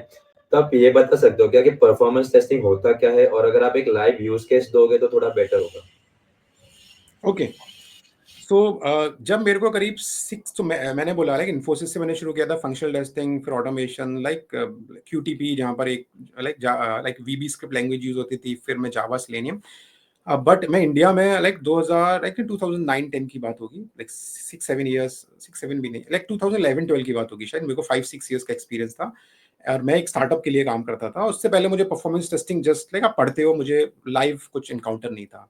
तो मैं पहले एक स्टोरी बताना चाहूंगा कि लाइव विद माय एक्सपीरियंस कि क्यों परफॉर्मेंस टेस्टिंग इंपॉर्टेंट है। तो बेसिक तो हम लोग यूएस का एक रिटेल है मेसीज करके, राइट। काफी बड़ा रिटेल है वो, रिटेल ग्रोसरी उनकी चेन है। और अभी थैंक्स गिविंग आने वाला है, तो एंड ऑफ लाइक नवंबर और अर्ली दिसंबर उनका एक वो होता है, एक परेड होती है, मेसीज थैंक्स गिविंग परेड, जहाँ बहुत लोग आते हैं सड़कों पर और वो जस्ट वॉक करते हैं। तो हमारी कंपनी को एक ऐप बनानी थी मेसीज के लिए कि एक थैंक्स गिविंग ऐप होगी। और वो एक हाइपर लोकल ऐप थी कि जिसको आप ऐप को इंस्टॉल कर लेगा हर कोई, तो वो प्रमोट करेंगे जो भी उस परेड में आ रहा है उस ऐप को इंस्टॉल कर लो। और उसमें सारी नियर बाय डिटेल्स वो देख सकते हैं कि नियर बाय रेस्टोरेंट कहाँ है, वॉशरूम्स कहाँ पर है। तो कई सारी हमने टाइल्स दी थी उसमें कि आप चेक कर सकते हो। और एक बहुत इंटरेस्टिंग फीचर हमने दिया था कि लाइव फीड फ्रॉम जो भी आपके स्ट्रीट कैमराज होते हैं। तो यूएस में बहुत सारे स्ट्रीट कैमराज होते हैं। तो वो परेड इतनी बड़ी होती है गाइड, टेंस ऑफ किलोमीटर लंबी होती है। तो आप जैसे एक क्रॉसिंग पर हो तो आपको देखना है कि next camera like next crossing पे भी कितनी भीड़ है, क्या लाइक हलचल चल रही है। तो एक था कि जिसमें आप एक क्लिक करोगे डायल पे और वो पूछेगा आपसे कौन सा वाला कैमरा देखना है। अच्छा ठीक है, मुझे क्रॉसिंग एक्स वाला देखना है। तो आपको लाइव फीड दिख जाएगा। तो वो हमें लगा था अच्छा, लोग ना देखना चाहेंगे कि कहाँ लोग क्या कर रहे हैं, कहाँ कोई कोई कार्निवल चल रहा है। तो हमने किसी एक एक्सटर्नल वेंडर को परफॉर्मेंस टेस्टिंग दे दी थी, क्योंकि मुझे भी नहीं आती थी और मैं शायद टेस्ट इंजीनियरिंग लीड कर रहा था वहां पर। तो मतलब मैं जिस बता रहा हूँ कि क्यों मुझे लगा कि मुझे इसमें हैंड्स ऑन होना पड़ेगा। फिर हमने उनको दे दी, उन्होंने बोला ठीक है आपकी एपीआईज हैं एक एक टाइल की, तो हम इसका परफॉर्मेंस टेस्टिंग आपको करके देंगे, एक फिक्स प्राइस होगा। उन्होंने शायद जे मीटर यूज किया था और उन्होंने पूरी टेस्टिंग की। और एक ट्रैफिक हमने जो उनको एसएलएस दिए थे, इतने यूजर्स आएंगे, ये होगा, स्पाइक होगा शुरुआत के लाइक 1 मिनट में इतने सारे यूजर आएंगे, परेड स्टार्ट। उन्होंने वीडियो स्ट्रीमिंग की परफॉर्मेंस टेस्टिंग नहीं की। शुरुआत में वो हमसे भी मिस हो गई क्योंकि वो बहुत टफ है वीडियो स्ट्रीमिंग की परफॉर्मेंस टेस्टिंग करना। उन्होंने बाकी एपीआईज की कर ली कि जो आपको लाइक एक जेसन डेटा देगी कि वॉशरूम्स कहाँ पर हैं, राइट। लाइक डिफरेंट और चीज़ों की डिटेल्स देगी कि मेसी के स्टोर्स कहाँ पर हैं, कुछ और चीज़ें। बट वीडियो स्ट्रीमिंग की उन्होंने नहीं की। और हमें लगा था ये बहुत ही लाइक बहुत ही लाइक कॉर्नर्ड फीचर होगा, लोग ज्यादा यूज नहीं करेंगे, कौन यूज करेगा, कोई नहीं देखना चाहेगा। बट हमने जस्ट दिखाने के लिए इसको एक एज अ हाईलाइट दे दिया था। सम हाउ 70-80% लोगों को वो अच्छा लगा, उन्होंने यूज किया। तो सब ने क्लिक करना शुरू कर दिया जैसे ही वो परेड स्टार्ट हुई स्ट्रीमिंग। और वो स्ट्रीमिंग क्या होता है कि video streaming is a very costly network wise, वो बैंडविड्थ बहुत लेता है क्योंकि बहुत सारे आपके बिट्स पर सेकंड वीडियोस आते हैं। उससे हमारा जो सर्वर्स थे वो ओवरवेलम हो गए। और मतलब हमारी एक ऐप थी जो तक 15 मिनट के लिए यूज होनी थी उस परेड में, और after 2 minutes into the parade our app was non usable, वो अनयूजेबल थी, राइट। सो इट लाइक वो बिगेस्ट एम्बेरसमेंट था उस कंपनी के लिए, हमारे लिए, कि वो क्रैश ही कर गई ऐप और वो लॉन्च ही नहीं हो रही है। जो भी हमारा लोड बैलेंसेस थे वो दोबारा लाइक स्टार्ट ही नहीं हो पाई, पूरा क्रैश कर दिया उसने। तो वो एक ट्रिगरिंग पॉइंट था मेरे लिए कि परफॉर्मेंस टेस्टिंग को हम आउटसोर्स नहीं कर सकते। अगर आप क्वालिटी ओन करते हो एज अ लीड, आपको उसमें घुसना पड़ेगा। आप उसको एक्सटर्नलाइज नहीं कर सकते कि वेंडर ने बोला और कोटेशन दी, आपने पैसे दिए और कर लिया। So that was a trigger point. So अब मैं परफॉर्मेंस टेस्टिंग पे आता हूँ। परफॉर्मेंस टेस्टिंग यूजली आप ये समझ लो कि स्टार्ट करते हैं आईआरसीटी से, राइट। इंडियन कॉन्टेक्स्ट में आप आईआरसीटीसी पे जाते हो, आप पहले लाइक फ्रॉम एंड टू देखते हैं, आप ट्रेन सर्च करते हो, सब लोग डाल रहे हैं, लॉग इन किया हुआ है, सर्च कर रहे हैं ट्रेन। तो अब इसके पीछे क्या हो रहा है, बिहाइंड द सीन पहले लॉग इन किया होगा किसी ने, तो ठीक है वो लॉग इन एक साथ नहीं होगा, लेकिन सर्च एक बहुत कॉमन ऑपरेशन है। मेजोरिटी ऑफ टाइम लोग सर्च कर रहे होते हैं कि अभी टिकट है नहीं है, राइट। सो किसी रिस्पेक्टिव ट्रेन की, तो जो इनकी एपीआई होगी उस पर सबसे ज्यादा लोड आता होगा सर्च पे, रिजर्वेशन से भी ज्यादा, क्योंकि हम सर्च ज्यादा करते हैं, फिर देखते हैं अच्छा अभी आरएसी है, वेटिंग है या अवेलेबल है। कई बार हम जाके बस चेक करते हैं कि अवेलेबल है, ठीक है अभी बाद में कराएंगे, कितनी सीट्स है। तो अब वो यूआई पर क्या होगा, वो यूआई एपीआई को कॉल कर रही है पीछे, और वो एपीआई फिर सर्वर पे जा रही है, फिर वहाँ कैशिंग होगी या लाइक लोड बैलेंसर होगा या बहुत सारी चीजें होंगी, डेटाबेस होगा। लेकिन अल्टीमेटली कई बार लोग कंफ्यूज हो जाते हैं कि हमें यूआई की टेस्टिंग कर रहे हैं। तो अगर कोई भी बोल रहा है हमें यूआई की परफॉर्मेंस टेस्टिंग करनी है, तो वो यूआई वो फिर उसका अलग मीनिंग है कि यूआई की जो जावास्क्रिप्ट लोड हो रही है उसकी परफॉर्मेंस टेस्टिंग कर रहे हैं। तो 90% टाइम जब परफॉर्मेंस टेस्टिंग करते हैं किसी यूआई एप्लीकेशन की भी, वो अंडरलाइंग एपीआई की टेस्टिंग हो रही है, राइट। तो हम कोई टूल भी ले लेते हैं, लोड रनर ले लो आप, या फिर जे मीटर ले लो, या गेटलिंक, K6, बहुत सारे टूल है। बहुत उनमें रिकॉर्डर्स होते हैं। तो आप क्या करोगे, रिकॉर्डर ऑन करोगे, अपना ट्रैफिक ब्राउज़र का एक प्रॉक्सी के थ्रू या ऐप का प्रॉक्सी के थ्रू भेजोगे और फिर आप बोलोगे, अब आप ऑपरेशन करोगे कि ठीक है, मैं गया आईआरसीटीसी पे लॉगिन किया, मैंने सर्च किया, तो वो आपका सारा नेटवर्क ट्रैफिक लोड कर रहा है और आपको एक स्क्रिप्ट दे देगा बेसिक कि हाँ, ये आपकी सर्च एपीआई थी, ये आपके पैरामीटर्स थे कि ये वाली ट्रेन, ये उसका लाइक नंबर था, ट्रेन नंबर, और ये आपकी डेट्स थी और ये आपका जेसन आता है, सिंपल। फिर आप एज एक्सपीरियंस उसमें अंदर कुछ एक्स्ट्रा नॉइज हटाओगे, कुछ एक्स्ट्रा कुछ वैलिड, आप मतलब जो फर्स्ट रिक्वेस्ट से कुछ डेटा आ रहा है वो सेकंड में उसको पैरामीटराइज करोगे, जनरलाइज करोगे, कुछ वेरिएबल्स क्लीन अप करोगे, बट अल्टीमेटली बेसिक आपकी एपीआई आ गई। और फिर आप उसको क्या करोगे, किसी सर्वर पे पहले आप लोकली उसको रन करके देखोगे कि ठीक है, मैं 10 यूजर्स के साथ करता हूँ, 10 यूजर्स कॉन्करेंटली सर्च कर रहे हैं, मेरा कितना रिस्पॉन्स टाइम आ रहा है लोकली। और रिस्पॉन्स सिर्फ रिस्पॉन्स टाइम से नहीं होता, रिस्पॉन्स स्टेटस कोड है, रिस्पॉन्स में आप एसेट करोगे कि ठीक है, मेरे पास प्रॉपर वेल फॉर्म जेसन आया, उसमें आपकी अवेलेबिलिटी आई ट्रेन की, राइट, इन टर्म्स ऑफ सारे सेक्शंस, सिर्फ ये नहीं होता 200। फिर ये आपका हो गया, अब आप बोलोगे ठीक है, अब मुझे कितने यूजर्स, तो ये आपका मतलब फर्स्ट पार्ट हो गया कि आपको पहले समझना क्या आपका नॉन फंक्शनल रिक्वायरमेंट है, उसको फिर फिगर आउट करना कि वो जर्नी क्या है, फिर उसको हम कैसे या तो डायरेक्टली स्क्रिप्ट करेंगे और आपकी डेवलपमेंट्स के लिए, या फिर हम रिकॉर्ड करेंगे, रिकॉर्ड करने के बाद उसको थोड़ा फाइन ट्यून करेंगे, क्या पैरामीटराइज होना है, क्या नहीं होना है, क्या हार्ड कोड रहना है, फिर उसको लोकल रन करेंगे 10 यूजर्स के लिए, डन। उसके बाद नेक्स्ट फेज में वो जाता है कि इसको अब हमें कितने यूजर्स, अब आईआरसीटीसी बोलेगा कि मुझे 10 लाख कॉन्करेंट यूजर्स के लिए करना है, राइट। तो वो डिफरेंट बॉल गेम है, राइट, कि उसके लिए आपको पूरा बड़ा एडब्ल्यूएस इंफ्रास्ट्रक्चर लगेगा, आपको थाउजेंड्स ऑफ EC2 मशीन्स लगेंगी, कैसे आप वो फार्म बनाओगे। बट आप किसी छोटी कंपनी के लिए कर रहे हो कि 1000 यूजर्स, तो आप बोलोगे ठीक है, मुझे एक लिनक्स सर्वर दे दो आप, और कोई या फिर EC2 मशीन दे दो। और यूजली जब हम लोकल पे करते हैं तो हम इन टूल्स की यूआई यूज करते हैं, राइट। जब वो सर्वर पे रन होते हैं वो हेडलेस मोड में होते हैं, क्योंकि आपकी यूआई भी मेमोरी लेती है। तो आपको फिर आप उन सब डिटेल में जाओगे कि मैं कमांड लाइन से इसको कैसे रन करूंगा, क्या चीज मैं कमांड लाइन से दूंगा, कि क्या मेरा रैंप अप पीरियड होगा, कितने मेरे यूजर्स होंगे, कितनी देर तक टेस्ट चलेगा, कोई रैम डाउन है क्या, या कोई सडन आपको स्टेप अप करना है कि यूजर्स डबल हो रहे हैं हर 10 मिनट में, फिर धीरे डाउन हो रहे हैं, तो आपके लोड पैटर्न्स हो गए, वो सारी चीजें हो गई। बट हाँ, वो जो सेकंड फेज है वो काफी कॉम्प्लेक्स है, जिसमें आपको पूरा इंफ्रास्ट्रक्चर डिजाइन करना पड़ेगा कि स्क्रिप्ट आपने एक बार रन की, वो सारी जगह डिप्लॉय हो गई डिफरेंट लोड जनरेटर मशीन्स पे।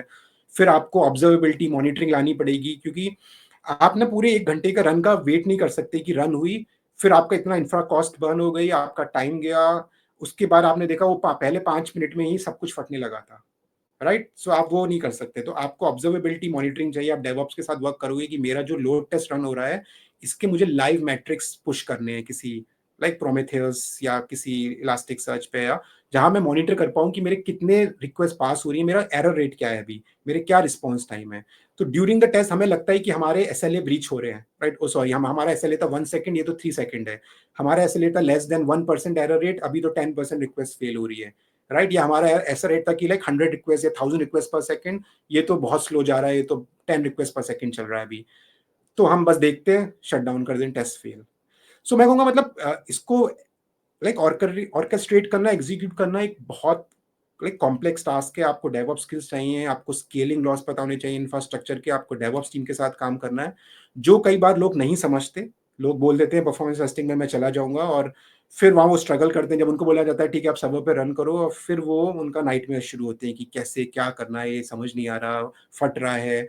फिर आपको कैशिंग समझ में आनी चाहिए कि आप अगर सेम डेटा को बार बार सर्च करोगे तो आईआरसीटीसी कैशिंग लगाएगा, राइट। वो आपको, आप देखोगे बहुत फास्ट चल रहा है, तो आपको समझना पड़ेगा कैशिंग है सेम डेटा की, तो आपके लोड टेस्ट में आपको ना वेरिएशन देना पड़ेगा कि आप हर बार एक डिफरेंट ट्रेन सर्च कर रहे हो या डिफरेंट डेट के लिए, जिससे जो कैशिंग है वो सर्व ना हो, हर बार वो डेटाबेस से जाएगा और आपको फैच करके देगा, तब आपकी रियल परफॉर्मेंस आएगी।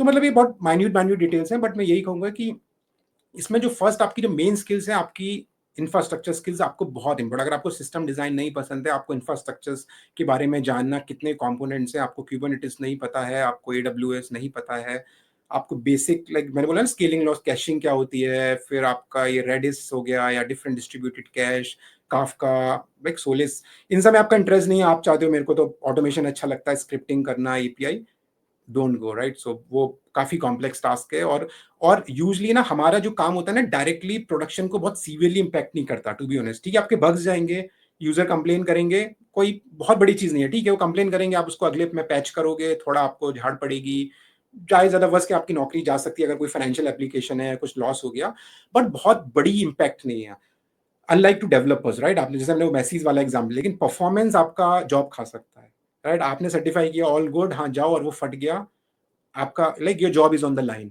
आपको कोई नहीं बचा सकता। तो ये भी लोगों को पता होना चाहिए, परफॉर्मेंस टेस्टिंग में जाने से पहले आपकी जॉब खा सकता है। करेक्ट। पर अमित, आपने ऑलरेडी स्किल्स के बारे में बात की, तो मुझे और एक क्वेश्चन था, क्या कोडिंग रिक्वायर्ड है क्या एक परफॉर्मेंस टेस्टर के लिए?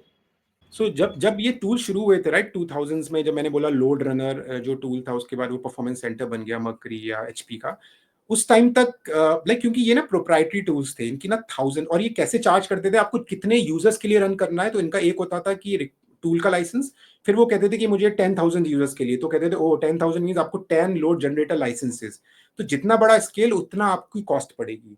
लेकिन ये बहुत सारे फीचर्स ना आपको फैंसी देते थे, तो आपको फिगर आउट नहीं करना कैसे डिस्ट्रीब्यूट होगा। वो कहेंगे आप लोड रनर का जो आपका एजेंट है वो अपने अपने सर्वर्स पे डाल दो, वहां इंस्टॉल कर दो, फिर आपका जो मास्टर इंस्टेंस होगा वहां से आप रिकॉर्ड प्ले करके स्क्रिप्ट बना लो, और फिर आप उसको रन करो, वो डिप्लॉय हो जाएगा। उनकी अपनी मैट्रिक्स थी, डैशबोर्ड था।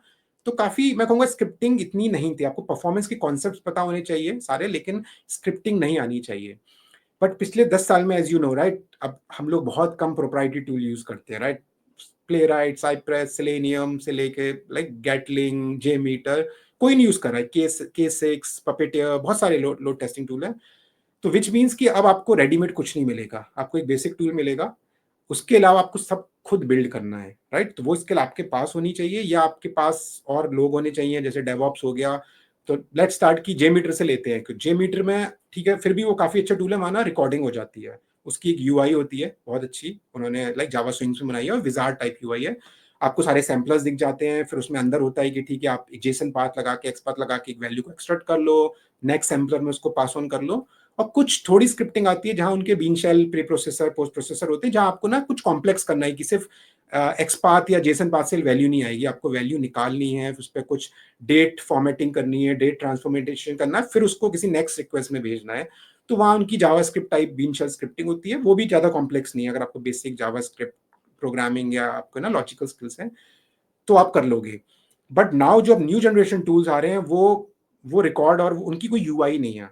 वो कहते हैं, जैसे गेटलिंग का एग्जांपल लेते हैं, वो कहते हैं आप सीधे एक लाइब्रेरी है स्काला की, आप जाओ स्काला में कोड लिखना शुरू करो।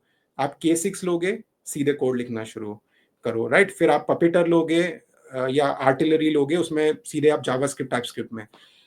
तो जहां आपकी वो लाइक प्रोग्रामिंग, वो कहेंगे, वो उनकी कोई एपीआई होगी, उनकी एक डीएसएल होगी कि ठीक है आपको एक ऐसे लाइक थ्रेड ग्रुप बनाना है, फिर उसमें तो आप प्रोग्रामिंग में ही लिख रहे हो पूरा, आपका पूरा एक फ्लुएंट एपीआई होगी, लेकिन आप पूरा प्रोग्रामिंग आईडी एनवायरनमेंट में ऑपरेट कर रहे हो, क्योंकि आपके पास ज्यादा कंट्रोल है। अब आप कोई फेकर लाइब्रेरी से फेकर डेटा ले सकते हो, आप फॉर लूप लगा सकते हो, आप चीजें सेव कर सकते हो फाइल में, रिस्पॉन्स जो जेमीटर में बहुत मुश्किल होता था, अगर आपको रिस्पॉन्स किसी फाइल में सेव करना है, फाइल से रीड करना है। तो मैं कहूंगा कि तो अगर सिंपल आंसर ये है कि इस करंट इरा में अगर आप परफॉर्मेंस टेस्टिंग में घुस रहे हो, आपको प्रोग्रामिंग डिसेंट आनी चाहिए, चाहे वो जावा हो, स्काला हो, या जावा स्क्रिप्ट हो, या गोलैंग हो, या पाइथन हो। पाइथन में भी कुछ अच्छे टूल्स हैं। तो बेसिक स्क्रिप्टिंग नॉलेज आपको पता होनी चाहिए कि कैसे आप ये डिजाइन करोगे पूरा, जो आपको अल्टीमेटली आप एक ऑटोमेट कर रहे हो पूरा, आपका जो परफॉर्मेंस का पूरा सिनेरियो होना है उसको आप ऑटोमेट कर रहे हो, तो आपको अच्छी वाली प्रोग्रामिंग लगेगी। करेक्ट। तो अमित, अगर किसी को परफॉर्मेंस टेस्टिंग ऐसे प्रैक्टिस करना होगा, तो ऐसा कोई रियल टाइम प्रोजेक्ट या वेबसाइट है क्या जिसको वो यूज कर सकता है? या सो ये एक अच्छा क्वेश्चन है, क्योंकि यूजली क्या होता है कि हम फंक्शनल टेस्टिंग तो यूजली किसी को भी लाइक अपने flipkart.com खोली या amazon.com खोली, और बहुत लोग कर लेते हैं कि ठीक है जाके, और वो आपको रोक नहीं सकते राइट, उनको पता भी नहीं चलेगा आप कर रहे हो, क्योंकि ब्राउजर के थ्रू करते हो राइट। बट परफॉर्मेंस टेस्टिंग क्योंकि कॉम्प्लेक्स चीज है right, so there is a thing called DoS, D DoS, like down of service. So हर अच्छी जो प्रोडक्शन वेबसाइट होती है उसमें कह सकते हैं, जैसे आयरन डोम है ना इसराइल का, हम सुनते हैं कि मिसाइल आती है वो अपने आप शट डाउन कर लेगा। तो उनके ना डी डॉस अटैक्स के अगेंस्ट बहुत सारी टेक्निक्स होती हैं उनके, कि अगर एक आईपी से लाइक 1 सेकंड में 10 रिक्वेस्ट आ गई, तो उनका जो एपीआई गेटवे होगा वो आपको शट डाउन कर लेगा, आपसे रिक्वेस्ट ही नहीं लेगा राइट।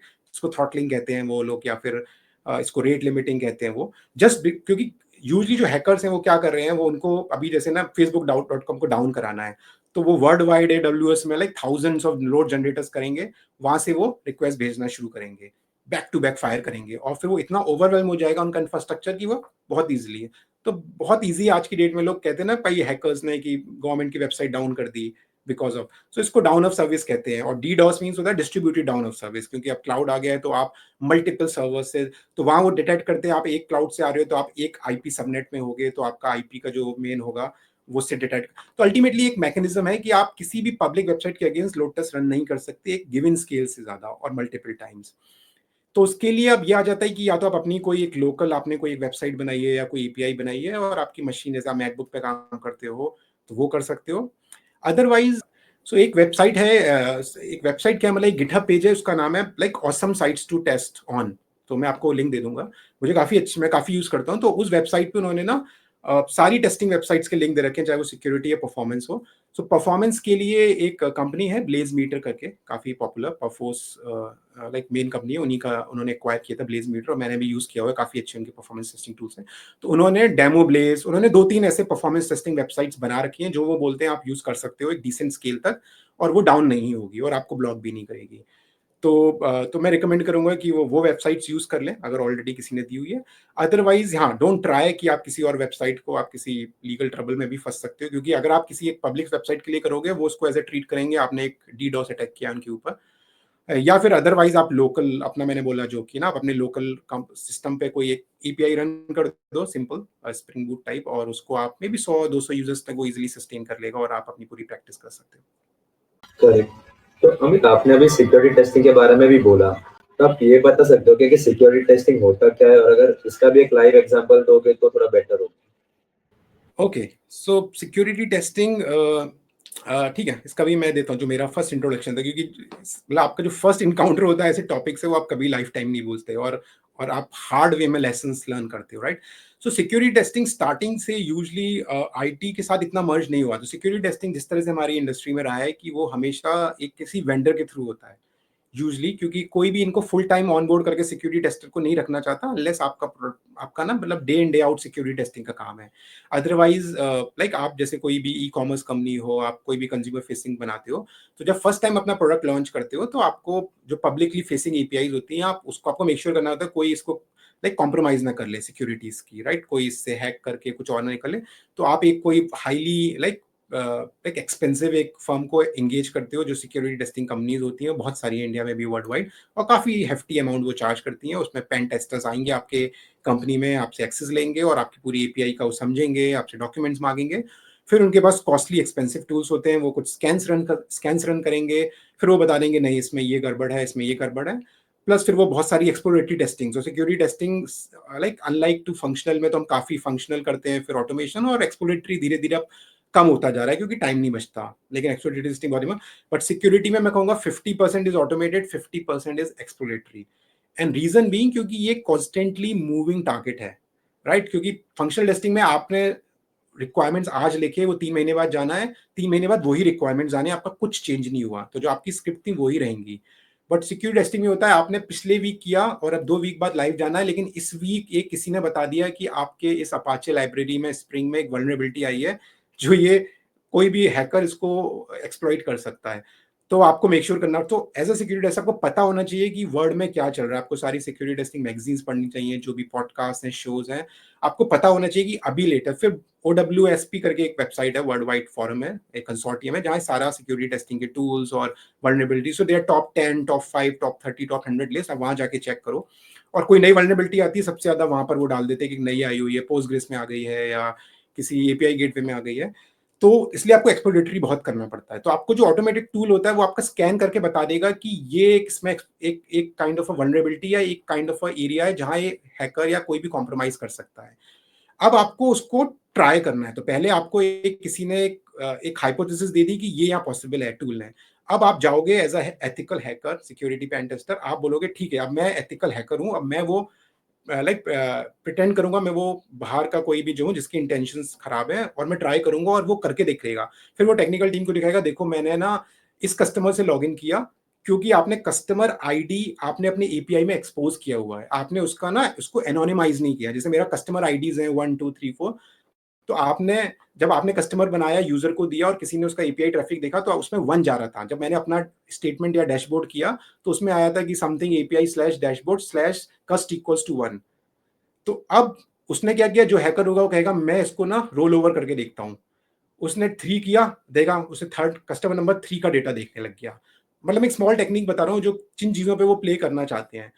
तो ऐसी एक फाइंडिंग मेरे पास आई थी जहां हम लोग कर रहे थे, तो उन्होंने बोला कि ये आपका ना आपको एनोनोमाइज करना पड़ेगा। तो फिर मैंने, क्योंकि मैं उनसे इंगेज कर रहा था, आई वाज द लीड, तो मैंने उनसे बोला एनोनिमाइज। फिर मैं उसमें थोड़ा और गुस्सा क्यों होगा, उन्होंने बताया कि क्योंकि आपको ना अपने इंटरनल सिस्टम के आईडीज कभी भी एक्सपोज नहीं करना चाहिए, उसका एक स्यूडो आईडी बनाना पड़ेगा। आप वन को आप कोई फंक्शन लो, उसको ट्रांसफॉर्म करो किसी वैल्यू में, किसी जीयू आईडी या किसी अल्फान्यूमेरिक में, और वो एक्सपोज करो, और जब आपकी एपीआई पे वो आएगा, फिर आपका एक एलाइज फंक्शन होगा जो आपको उसकी अगेंस्ट एक्चुअल आईडी देगा। फिर आप अपने डेटाबेस में जाओ, रिकॉर्ड लाओ, और फिर जब रिटर्न करो उसको वापस एनोनिमाइज करो। और रीजन भी उसने दिखाया, क्योंकि जब कोई थर्ड डाल रहा था तो वो दूसरे का डेटा देख पा रहा था। तो उसमें मतलब कई सारे सेफ्टी नेट है। तो पहला सेफ्टी नेट है, आपने एनोनिमाइज कर लिया, तो अगर आपके सिस्टम में वल्नरेबिलिटी है कि कोई उसके दूसरे आईडी से ट्राई करेगा, तो वो देख पाएगा। तो पहली बात, वो पहुंच ही नहीं पाएगा आईडी तक, क्योंकि आपने आईडी एक्सपोज ही नहीं किया, उनको एनोनिमाइज कर लिया। तो ये पहला सेफ्टी नेट हो गया। तो मतलब ऑपरेटिंग ऐसे करना पड़ता है कि आपको कैसे सेफ्टी नेट, आपको मतलब सिक्योरिटी में कहा जाता है कि आप कभी ना कभी तो कॉम्प्रोमाइज हो गए, लेकिन जब कोई इंट्रूडर घुसा, तो वो जो डैमेज करेगा उसका रेडियस क्या होगा। अगर वो आया तो ठीक है, वो यहाँ तक पहुंचेगा, लेकिन इसके आगे नहीं जा पाएगा, क्योंकि इसके आगे हमने कुछ एक्सेस नहीं दे रखा। तो हमारे different kind of like networking zones होते हैं, डिफरेंट काइंड ऑफ आइसोलेशन होते हैं इंफ्रास्ट्रक्चर में भी। और रीजन भी होता है वो एक एरिया में घुसे तो वो सारे एरियाज में ना जा पाए, तो इसलिए मल्टीपल लेयर्स लगाई जाती हैं सिक्योरिटी में, नेटवर्किंग में। तो मेरा यही वाला मतलब यूज केस था कि जहां पेन टेस्टर्स से एंगेज किया, वहां भी मुझे फिर फील हुआ कि ये थोड़ा ना मतलब मैं डायरेक्टली पूरा ट्रस्ट नहीं कर सकता। एक एक्सटर्नल एजेंसी पे उन्होंने बोला आई नीड टू लाइक, मुझे अपने हैंड्स डर्टी करने पड़ेंगे, घुसना पड़ेगा कि ये होता क्या है। फिर मैंने थोड़ा पढ़ा इसके बारे में, अपनी टीम को भी थोड़ा इनकरेज किया। उस टाइम में शायद नोएडा में ही था किसी कंपनी में। फिर मैंने सोचा कि ठीक है, क्या क्या चीजें होती है, एसक्यूएल इंजेक्शन क्या होता है, करके देखते हैं। फिर ठीक है, फॉर्म है, एपीआई फॉर्म है, वहां पर हमने ठीक है वेयर, जहाँ वैल्यू थी आगे लगा दिया, वेयर 1 = 1। तो देखा, अच्छा अगर वो जो आपका डेवलपर है वो आपकी वैल्यू जो आ रही है एक फील्ड से एज इट इज आपकी क्वेरी में अपेंड करके डेटाबेस को भेज देता है, तो वो वैल्यू में आगे हमने उसमें सेमीकोलन लगा के पूरा एक क्वेरी बना दी, वेयर 1 = 1, तो सारा डेटा रिटर्न कर दिया। मतलब अब लेकिन आजकल जो फ्रेमवर्क्स आ गए हैं वो बहुत रोबस्ट हो गए हैं, तो ये बेसिक चीजें हैं, तो पहले ही फ्रेमवर्क आपका हाईलाइट कर देगा, अलाउ नहीं करेगा। Just I am giving you very like lemons example. फिर आ गया सेशन हाईजैकिंग की, ठीक है, आपने कुकी किसी की स्टील कर ली, तो मैंने एक सेशन में लॉगिन किया ब्राउजर में, वहां की कुकीज ले ली, उस कुकीज को लिया और दूसरे ब्राउजर में रेप्लिकेट किया, राइट। तो वो रेप्लिकेट हो गई। तो कई बार क्या होता है, आपका जैसे कोई इंट्रूडर आया, उसने आपकी कुकी स्टील कर ली, तो आपने देखा होगा आप अपने ब्राउजर में कंटिन्यूसली जीमेल में लॉगिन रहते हो, राइट। आप कभी भी दोबारा लॉगिन नहीं करते, क्योंकि वो कुकीज आपके ब्राउजर, मान लो आपने थोड़ी देर के लिए किसी बंदे को दिया, राइट, और उसने आपकी कुकीज स्टील कर ली, तो आपको लगेगा आपका पासवर्ड थोड़ी दिया आपने, उसका जीमेल यूज किया और थोड़ी देर के लिए आप चलेगा, वो आपकी कुकीज, सेशन कुकीज स्टील करके ले जाएगा। अब वो अपनी मशीन पे जाएगा और आपका सेशन रिक्रिएट करेगा, राइट। तो अगर आपकी वेबसाइट स्ट्रांग नहीं है, वो रिक्रिएट अलाउ कर देगा, क्योंकि सिस्टम देखेगा ये कुकीज मुझे पता है। बट अब क्या है, जो मॉडर्न फ्रेमवर्क्स हैं वो सिर्फ आपका कुकीज के साथ आपका यूनिक आइडेंटिफायर देखते हैं, जो आपके ब्राउजर की नेटवर्क, ब्राउजर की स्टोरेज में स्टेट होता है। वो टाइम स्टैम्प देखते हैं, आपने कितने बजे सेशन बनाया था, वो देखेंगे सेशन रिक्वेस्ट एक दूसरी आईपी से आई है, डिफरेंट टाइम स्टैम्प है, डिफरेंट अदर पैरामीटर्स हैं, तो वो आपको नहीं अलाउ करेगी, राइट।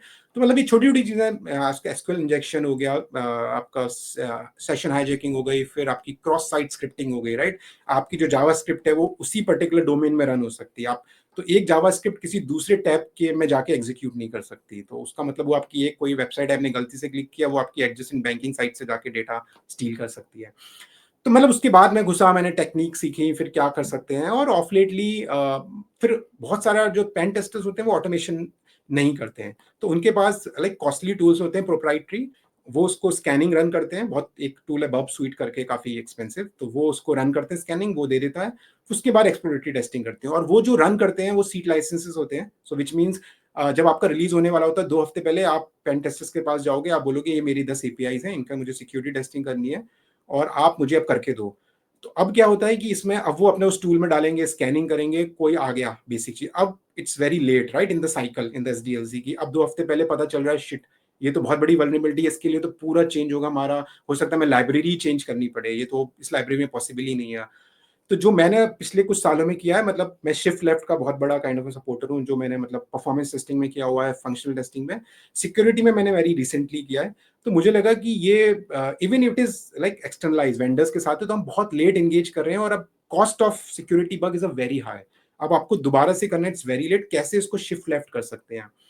फिर मैंने काफी पढ़ा, तो एक टूल है ज़ैप प्रॉक्सी करके, इसे बोलते हैं ज़ैड अटैक प्रॉक्सी, और काफी पॉपुलर है, आप गिटहब पे सर्च कर सकते हो, ज़ैप प्रॉक्सी सिक्योरिटी टूल, और वो ओपन सोर्स है और काफी पॉपुलर है।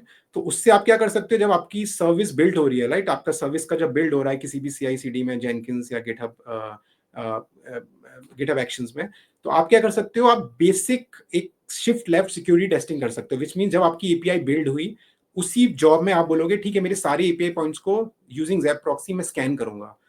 तो बेसिक जो आपने डेवलपर्स ने ऑब्वियस मिस्टेक्स की होंगी कि ओ ये तो क्रॉस क्रॉस साइट स्क्रिप्टिंग हो रही है, इंजेक्शंस हो रहे हैं सारे लाइक एसक्यूएल और different kind of injections, networking, TLS, HTTP two आपने यूज नहीं किया है, एसएसएल नहीं है, सर्टिफिकेट इनवैलिड था, वो बेसिक काफी चीजें कवर कर देगा और डेवलपर का बिल्ड फेल कर देगा।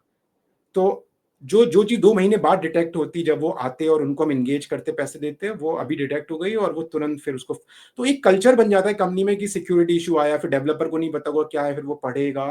तो मेरे मतलब इट्स कल्चरल शिफ्ट होना चाहिए, सिक्योरिटी का एक कल्चर होना चाहिए कंपनी में कि security is a feature from day one. सबको पता होना चाहिए कि हम अनसिक्योर एप्लीकेशन नहीं बेच सकते, उसकी कॉस्ट क्या है। तो मेरा हमेशा ये रहता है कि सोशलाइज करना, लोगों को बताना सिक्योरिटी टेस्टिंग इंपॉर्टेंट है, कैसे शिफ्ट लेफ्ट कर सकते हैं, डेवलपर्स का भी इंटरेस्ट जगाना उसमें। और जब एंड में हो गया तो एनीवेज स्टिल आपको पेन टेस्टर्स के साथ एंगेज करना पड़ेगा, बट एटलीस्ट आपने 60-70% जो बेसिक चीजें थी वो कवर कर ली। अब जो हाई लेवल, जो बिल्कुल पिछले कुछ महीनों में वल्नरेबिलिटीज आई हैं, कंटिन्यूसली डेवलपमेंट्स हो रहे हैं सिक्योरिटी वर्ल्ड में, वो लोग टेक केयर करेंगे, बट स्टिल काफी हम लोगों ने शिफ्ट लेफ्ट कर लिया इस वजह से। तो अमित, अगर किसी को सिक्योरिटी टेस्टर बनना है तो उसके लिए क्या क्या स्किल्स रिक्वायर्ड है फिर? ओके, सो एक स्किल हमने अभी तक डिस्कस नहीं किया कि टेस्ट, तो मतलब मैं जिस तरीके से देखता हूँ कि सबसे बड़ी स्किल जो मतलब ये सारी ना इसकी सब स्ट्रीम्स है टेस्टिंग की, like functional testing, automation, like performance, security. So basic चीज जो मुझे लगता है कि एक टेस्टर अगर आपको बनना है तो क्यूरियोसिटी। अगर आप क्यूरियस पर्सन नहीं हो लाइफ में, राइट, अगर आप जा रहे हो किसी सड़क पे, आपने कोई बोर्ड देखा और ठीक है आपने इग्नोर कर दिया ये क्यों लिखा हुआ है, या कोई भी ऐसी चीजें जो आपको ऑब्वियसली दिखती हैं और आप उसको डिग डाउन नहीं करना चाहते, क्योंकि आजकल बहुत सारे एआई बॉट्स आ गए हैं, तो आप कुछ भी पूछ सकते हो कोई भी चीज की ये क्यों है ऐसे, राइट। बहुत ईजी है आजकल, पहले होता था कि ठीक है गूगल करना पड़ेगा। बट अगर आप क्यूरियस पर्सन नहीं हो तो मुझे लगता है आपके chances as a maybe automation में आप हो जाओगे, आपकी प्रोग्रामिंग एनालिटिकल्स अच्छी है, बट ओवरऑल जो टेस्टिंग में मतलब it's a quest to like for your curiosity to discover new things. तो जैसे बग का एग्जांपल लेते हैं, आपको मानना है कि एक बग है सिस्टम में जो मुझे ढूंढना है, जो मुझे मिल नहीं रहा है।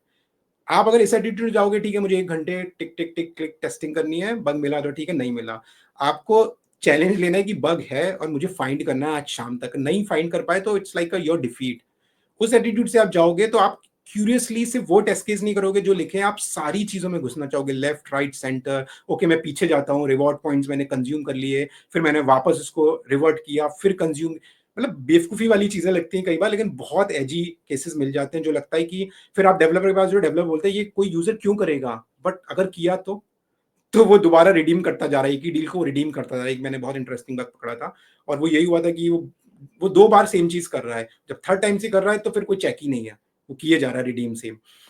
तो curiosity is one thing in all 3 things, right. और क्यूरियोसिटी का जैसे मैं एग्जांपल लेता हूँ कि ये पॉडकास्ट, राइट, तो अब कोई पूछेगा पॉडकास्ट को पॉडकास्ट ही क्यों बोलते हैं, राइट। तो जब मेरे को फर्स्ट टाइम पॉडकास्ट मिला था तो मुझे लगा था कि ये पॉडकास्ट ही क्यों बोलते हैं इसको, बहुत लोगों को नहीं पता होगा, मुझे नहीं पता आपको पता है या नहीं, बट पॉडकास्ट वर्ड क्यों आया, राइट। तो फिर मैंने गूगल किया कि ठीक है पॉडकास्ट ये आईपॉड से आया है, राइट। सो अर्ली 2000 में जब स्टीव जॉब्स काफी पुश कर रहा था आईपॉड्स को, तो उसका प्लान था कि ये जो ब्रॉडकास्ट जितने भी स्टेशन, जो रेडियो शोज, जो ऑडियो शोज होते हैं, जितने भी ब्रॉडकास्ट होते हैं चैनल पे, तो ये सारे ब्रॉडकास्ट कैसे हम आईपॉड पे ला पाए, और इसको पॉडकास्ट हम उसने दिया, तो ये पॉडकास्ट बन गया। सेम वी बग, राइट, हम बग बग क्यों बोलते हैं किसी भी चीज को।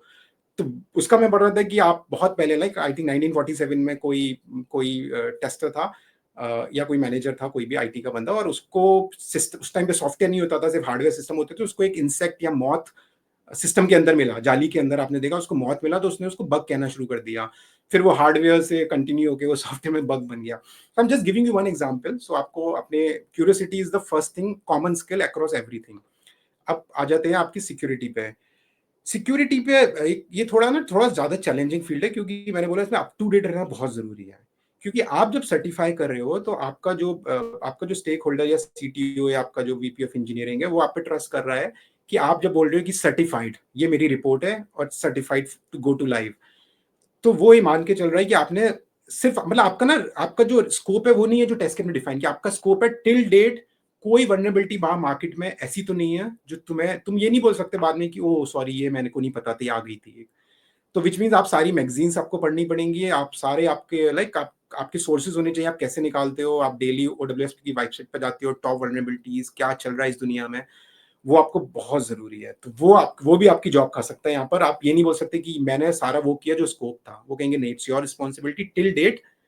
अभी जो आज आपने सर्टिफाई किया तो आज तक की सारी वल्नरेबिलिटीज जो पॉसिबिलिटीज थी वो आपने एक्सप्लोर की।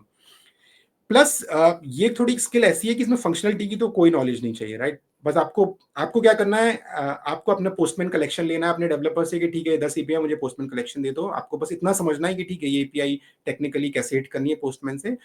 अब आप घुस जाओगे ऑथेंटिकेशन में, ठीक है। तो आपको नहीं, तो ऑथेंटिकेशन ऑथराइजेशन एक बहुत इंपॉर्टेंट चीज आपको अच्छे से समझ में आनी चाहिए, राइट। क्रिप्टोग्राफी आपको पता होना चाहिए, सिमेट्रिक ऑथेंटिकेशन है, असिमेट्रिक है, RSA keys, public private keys कैसे वर्क कर रहे हैं, हैंडशेक्स कैसे होते हैं, नेटवर्किंग, टीएलएस क्या होता है, टीएलएस टर्मिनेशन कहाँ हो रहा है, एचटीटीपी, एचटीटीपी 2, एचटीटीपी 3 या कोई और प्रोटोकॉल है, टीएलएस वेब सॉकेट से आपको पता होनी चाहिए कम्युनिकेशन कैसे हो रहा है। तीसरी बाकी फिर जो आपकी नॉलेज जो मैंने बताया था, आपका एसक्यूएल इंजेक्शन, क्रॉस साइट और जो डिफरेंट चीजें होती हैं, प्राइमली हाँ मैं ये वाली चीजें बोलूंगा। प्लस जो मैंने बोला एक्सप्लोरेशन वर्क, जो आपको लेटेस्ट क्या चल रहा है इंडस्ट्री में वो आपको पता होना चाहिए। स्क्रिप्टिंग इतनी इंपॉर्टेंट नहीं आज की डेट में, स्टिल बहुत सारे पेन टेस्टर्स हैं जो बहुत हाईली पेड हैं और जो बग बाउंटीज होते हैं, आपको पता होगा अगर आज की डेट में आप फेसबुक में कोई वल्नरेबिलिटी निकाल लो, you can earn up to $40,000-50,000। So that's a big kind of attraction. If आपको क्यूरियोसिटी, आप ये सब नेटवर्किंग अच्छा जानते हो और आपको मजा आता है एक पब्लिक वेबसाइट उठा के उसको as ethically try to hack and then report that vulnerability. But हाँ मैं कहूँगा आपको अगर स्क्रिप्टिंग नहीं आती है, पाइथन कम आती है, जावा कम आती है, चलेगा। बट ये जो कॉन्सेप्ट मैंने बताया आपको, नेटवर्किंग, क्रिप्टोग्राफी, ऑथेंटिकेशन, ऑथराइजेशन, ये आपको सब समझ आता है अच्छे से, तो हाँ you can try your hands in security testing. Correct. पर अमित, अगर इसमें भी अगर किसी को सिक्योरिटी टेस्टिंग प्रैक्टिस करनी है तो इसके लिए भी कोई वेबसाइट या रियल टाइम प्रोजेक्ट्स है क्या? हाँ, सो मैंने बोला जो OWSP जो है, जो एक कंसोर्टियम है जो सारा करता है, तो उन्हीं का ही शायद ये टूल्स है, प्रॉक्सी उन्हीं का है। तो उनकी वेबसाइट पे मैंने जो ट्रू किया, क्योंकि शुरुआत में जब मैंने जो बोला है हम स्कैनिंग करते थे, तो जब मैंने पहले स्कैन किया अपनी माइक्रो सर्विस का, उसने बोला ऑल क्लीन। तो मुझे पता कैसे चलेगा कि ये स्कैनिंग चल भी रही है, क्योंकि आजकल सब मॉडर्न फ्रेमवर्क जो यूज करते हैं, चाहे वो Node.js, एक्सप्रेस, पाइथन, गोलैंग या जावा, स्प्रिंग बूट, डिसेंट सारी चीजें टेकन केयर होती हैं उसमें। तो फिर हमें एक ऐसी एप्लीकेशन चाहिए जिसमें वल्नरेबिलिटीज हो, राइट। तो वो आप कैसे पता करोगे? तो बेस्ट थिंग है OWSP की एक बहुत फेमस जूस शॉप करके एक वेबसाइट भी है, एपीआई भी है, उसको बोलते हैं, आप गूगल करोगे, गूगल सिक्योरिटी जूस शॉप, आपको मिल जाएगा। प्लस जो मैंने आपको एक अलग वेबसाइट बोली थी, right, awesome sites to test, उसमें आप रीडमी पढ़ोगे, उसमें सेक्शंस है फंक्शनल टेस्टिंग के लिए, ऑटोमेशन के लिए आपको कुछ अच्छी कोई वेबसाइट्स चाहिए, ड्रैग ड्रॉप सारे। प्लस सिक्योरिटी टेस्टिंग के लिए उनके कई सारे, उनकी एपीआईज हैं, वेब है, मोबाइल है। तो आपको प्लस आज की डेट में हाँ, बिकॉज जैन एआई एक हॉट टॉपिक है, तो जैन एआई में भी सिक्योरिटी टेस्टिंग आ गई है, लाइक एक प्रॉम्प्ट इंजेक्शन करके है, जैसे एसक्यूएल इंजेक्शन होता है, लोग कैसे हम उनके जो गार्ड रेल्स उन्होंने डाले हैं, तो डिफरेंट डिफरेंट टेक्निक्स है, कैसे उससे हम वो ऐसी चीज निकलवा लें जो उसको नहीं बोलनी थी। तो वो एक different kind of a mindset and paradigm है, राइट। बट हाँ, तो अगर आप वो वेबसाइट फॉलो कर रहे हो, ये आपको सारी एप्लीकेशंस मिल जाएंगी। प्लस सिक्योरिटी के लिए बहुत सारे गिटहब पेजेस हैं जहाँ पर ये टेक्निक्स हैं, जो मैंने बताया ना कि एलएलएम्स के लिए क्या टेक्निक्स यूज करनी है, एपीआईज के लिए, मोबाइल के लिए बहुत अलग चीजें होती हैं, लाइक क्योंकि आप मोबाइल में ऐप इंस्टॉल कर रहे हो, वहाँ एक डिफरेंट चीजें आ जाती हैं, ऐप सिक्योरिटी आ जाती है, राइट, वो आपकी दूसरे ऐप का डेटा न ले, फिर बहुत सारी चीजें आ जाती हैं। तो मैं कहूँगा हाँ, मतलब ये चीजें आप मतलब ये just follow the right repositories, right people, और आपको ये सारी इन्फॉर्मेशन इजीली इंटरनेट पे मिल जाती है और फ्रीली अवेलेबल है। करेक्ट। तो अमित, आपको क्या लगता है नॉर्मली परफॉर्मेंस और सिक्योरिटी टेस्टर को ज्यादा सैलरी मिलती है compare to automation testers? Yes, so ज्यादा सो तो इसको साइंटिफिकली अगर तो एवरेज की अगर बात करते हैं, राइट, फिर हम टॉप या लोएस्ट की बात करेंगे, आउटलायर्स की। तो अगर हम एवरेज बात करें कि एवरेज सिक्योरिटी टेस्टर जिसका डेजिग्नेशन है कि आई एम लाइक परफॉर्मेंस टेस्टर और परफॉर्मेंस आर्किटेक्ट, लाइक और सिक्योरिटी टेस्टर, और एक एवरेज जो कह रहा है मैं क्यू इंजीनियर हूँ, like full stack kind of manual plus automation, I would say average obviously दोनों का ज्यादा होगा, सिक्योरिटी वाले का भी होगा, परफॉर्मेंस का भी ज्यादा होगा, राइट। आ, क्योंकि ये ना डेजिग्नेटेड हैं। बट नेगेटिव यहाँ ये है कि इनके रोल्स बहुत कम होंगे, राइट। अगर आप एक किसी कंपनी में काम करते हो, क्योंकि मैंने ना अपनी टीम में मैंने हायर किए हैं परफॉर्मेंस टेस्टर्स, जो थ्रू आउट उन्होंने परफॉर्मेंस टेस्टिंग की और उनको कुछ और नहीं आता, बट वो मेरे साथ स्टैंड अप ज्वाइन करते थे, जहां मेरे और full stack like Q engineers होते हैं जो सेलेनियम और जनरल बातें कर रहे हैं, कुछ भी टूलिंग, तो ठीक है, मतलब उनके लिए अच्छी लर्निंग होती थी, वो सीख रहे हैं, बट कहीं ना कहीं उनकी जर्नी यही है, गेटलिंग उनको पता है, उनको परफॉर्मेंस के जार्गन्स पता है, उनको स्केल पता है, क्यूबरनेटिस, एडब्ल्यूएस, बट उनको और चीजें नहीं पता है बहुत सारी, कि लाइक शिफ्ट लेफ्ट क्या होता है, टेस्टिंग के क्या कॉन्सेप्ट्स हैं, राइट, मॉकिंग क्या होती है, आपको टेस्ट डेटा कैसे फेक करोगे, राइट, बहुत सारी चीजें। तो लेकिन अब वो बंदे का काम है कि डे इन डे आउट उसको परफॉर्मेंस टेस्टिंग करनी है, राइट। आप किसी बड़ी टीम का पार्ट हो, आपके अंडर में मान लो लाइक 30-40 एप्लीकेशंस की टेस्टिंग का पोर्टफोलियो, तो किसी ना किसी मोमेंट पे तो एक परफॉर्मेंस टेस्टिंग चल ही रही होगी एक एप्लीकेशन की, तो हम उन्हें फुल टाइम पेरोल पे ले लेते हैं। कई बार क्या होता है, आप किसी वेंडर में जाते हो, इन्फोसिस चीजें में, जहां आप सिक्योरिटी टेस्टिंग का पार्ट होते हो और आप एज अ कंसल्टेंट काम करते हो, कि कभी एक क्लाइंट के लिए 4 महीने काम किया, तो in short number of opportunities कम होंगी, तो आपके लिए मुश्किल हुआ, कई बार आपका जॉब चला गया तो आपको ज़्यादा टाइम लग सकता है क्योंकि अपॉर्चुनिटीज़ कम है कंपेयर टू, बट हाँ, अगर आपका आपका स्किल अच्छा है और आपको पता है कि कहाँ-कहाँ कंपनीज़ में काम होता है, आपको पता है कि आप जॉब निकाल लोगे, तो आपकी सैलरी ऑन एन एवरेज ज़्यादा होगी 100% for security and pen testers compare to this setting, because ये निश स्किल है। और जैसे मैंने बोला, सिंगापुर या अलग कंट्रीज़ में everybody wants pen testers these days, highest like security pen tester आप सर्च करो, ये बहुत हाई स्किल है, कि इतनी इतनी निश है कि अभी लोगों को मिल ही नहीं रहे हैं, तो उनको किसी एजेंसी के थ्रू कॉन्ट्रैक्टर पे लेना पड़ता है।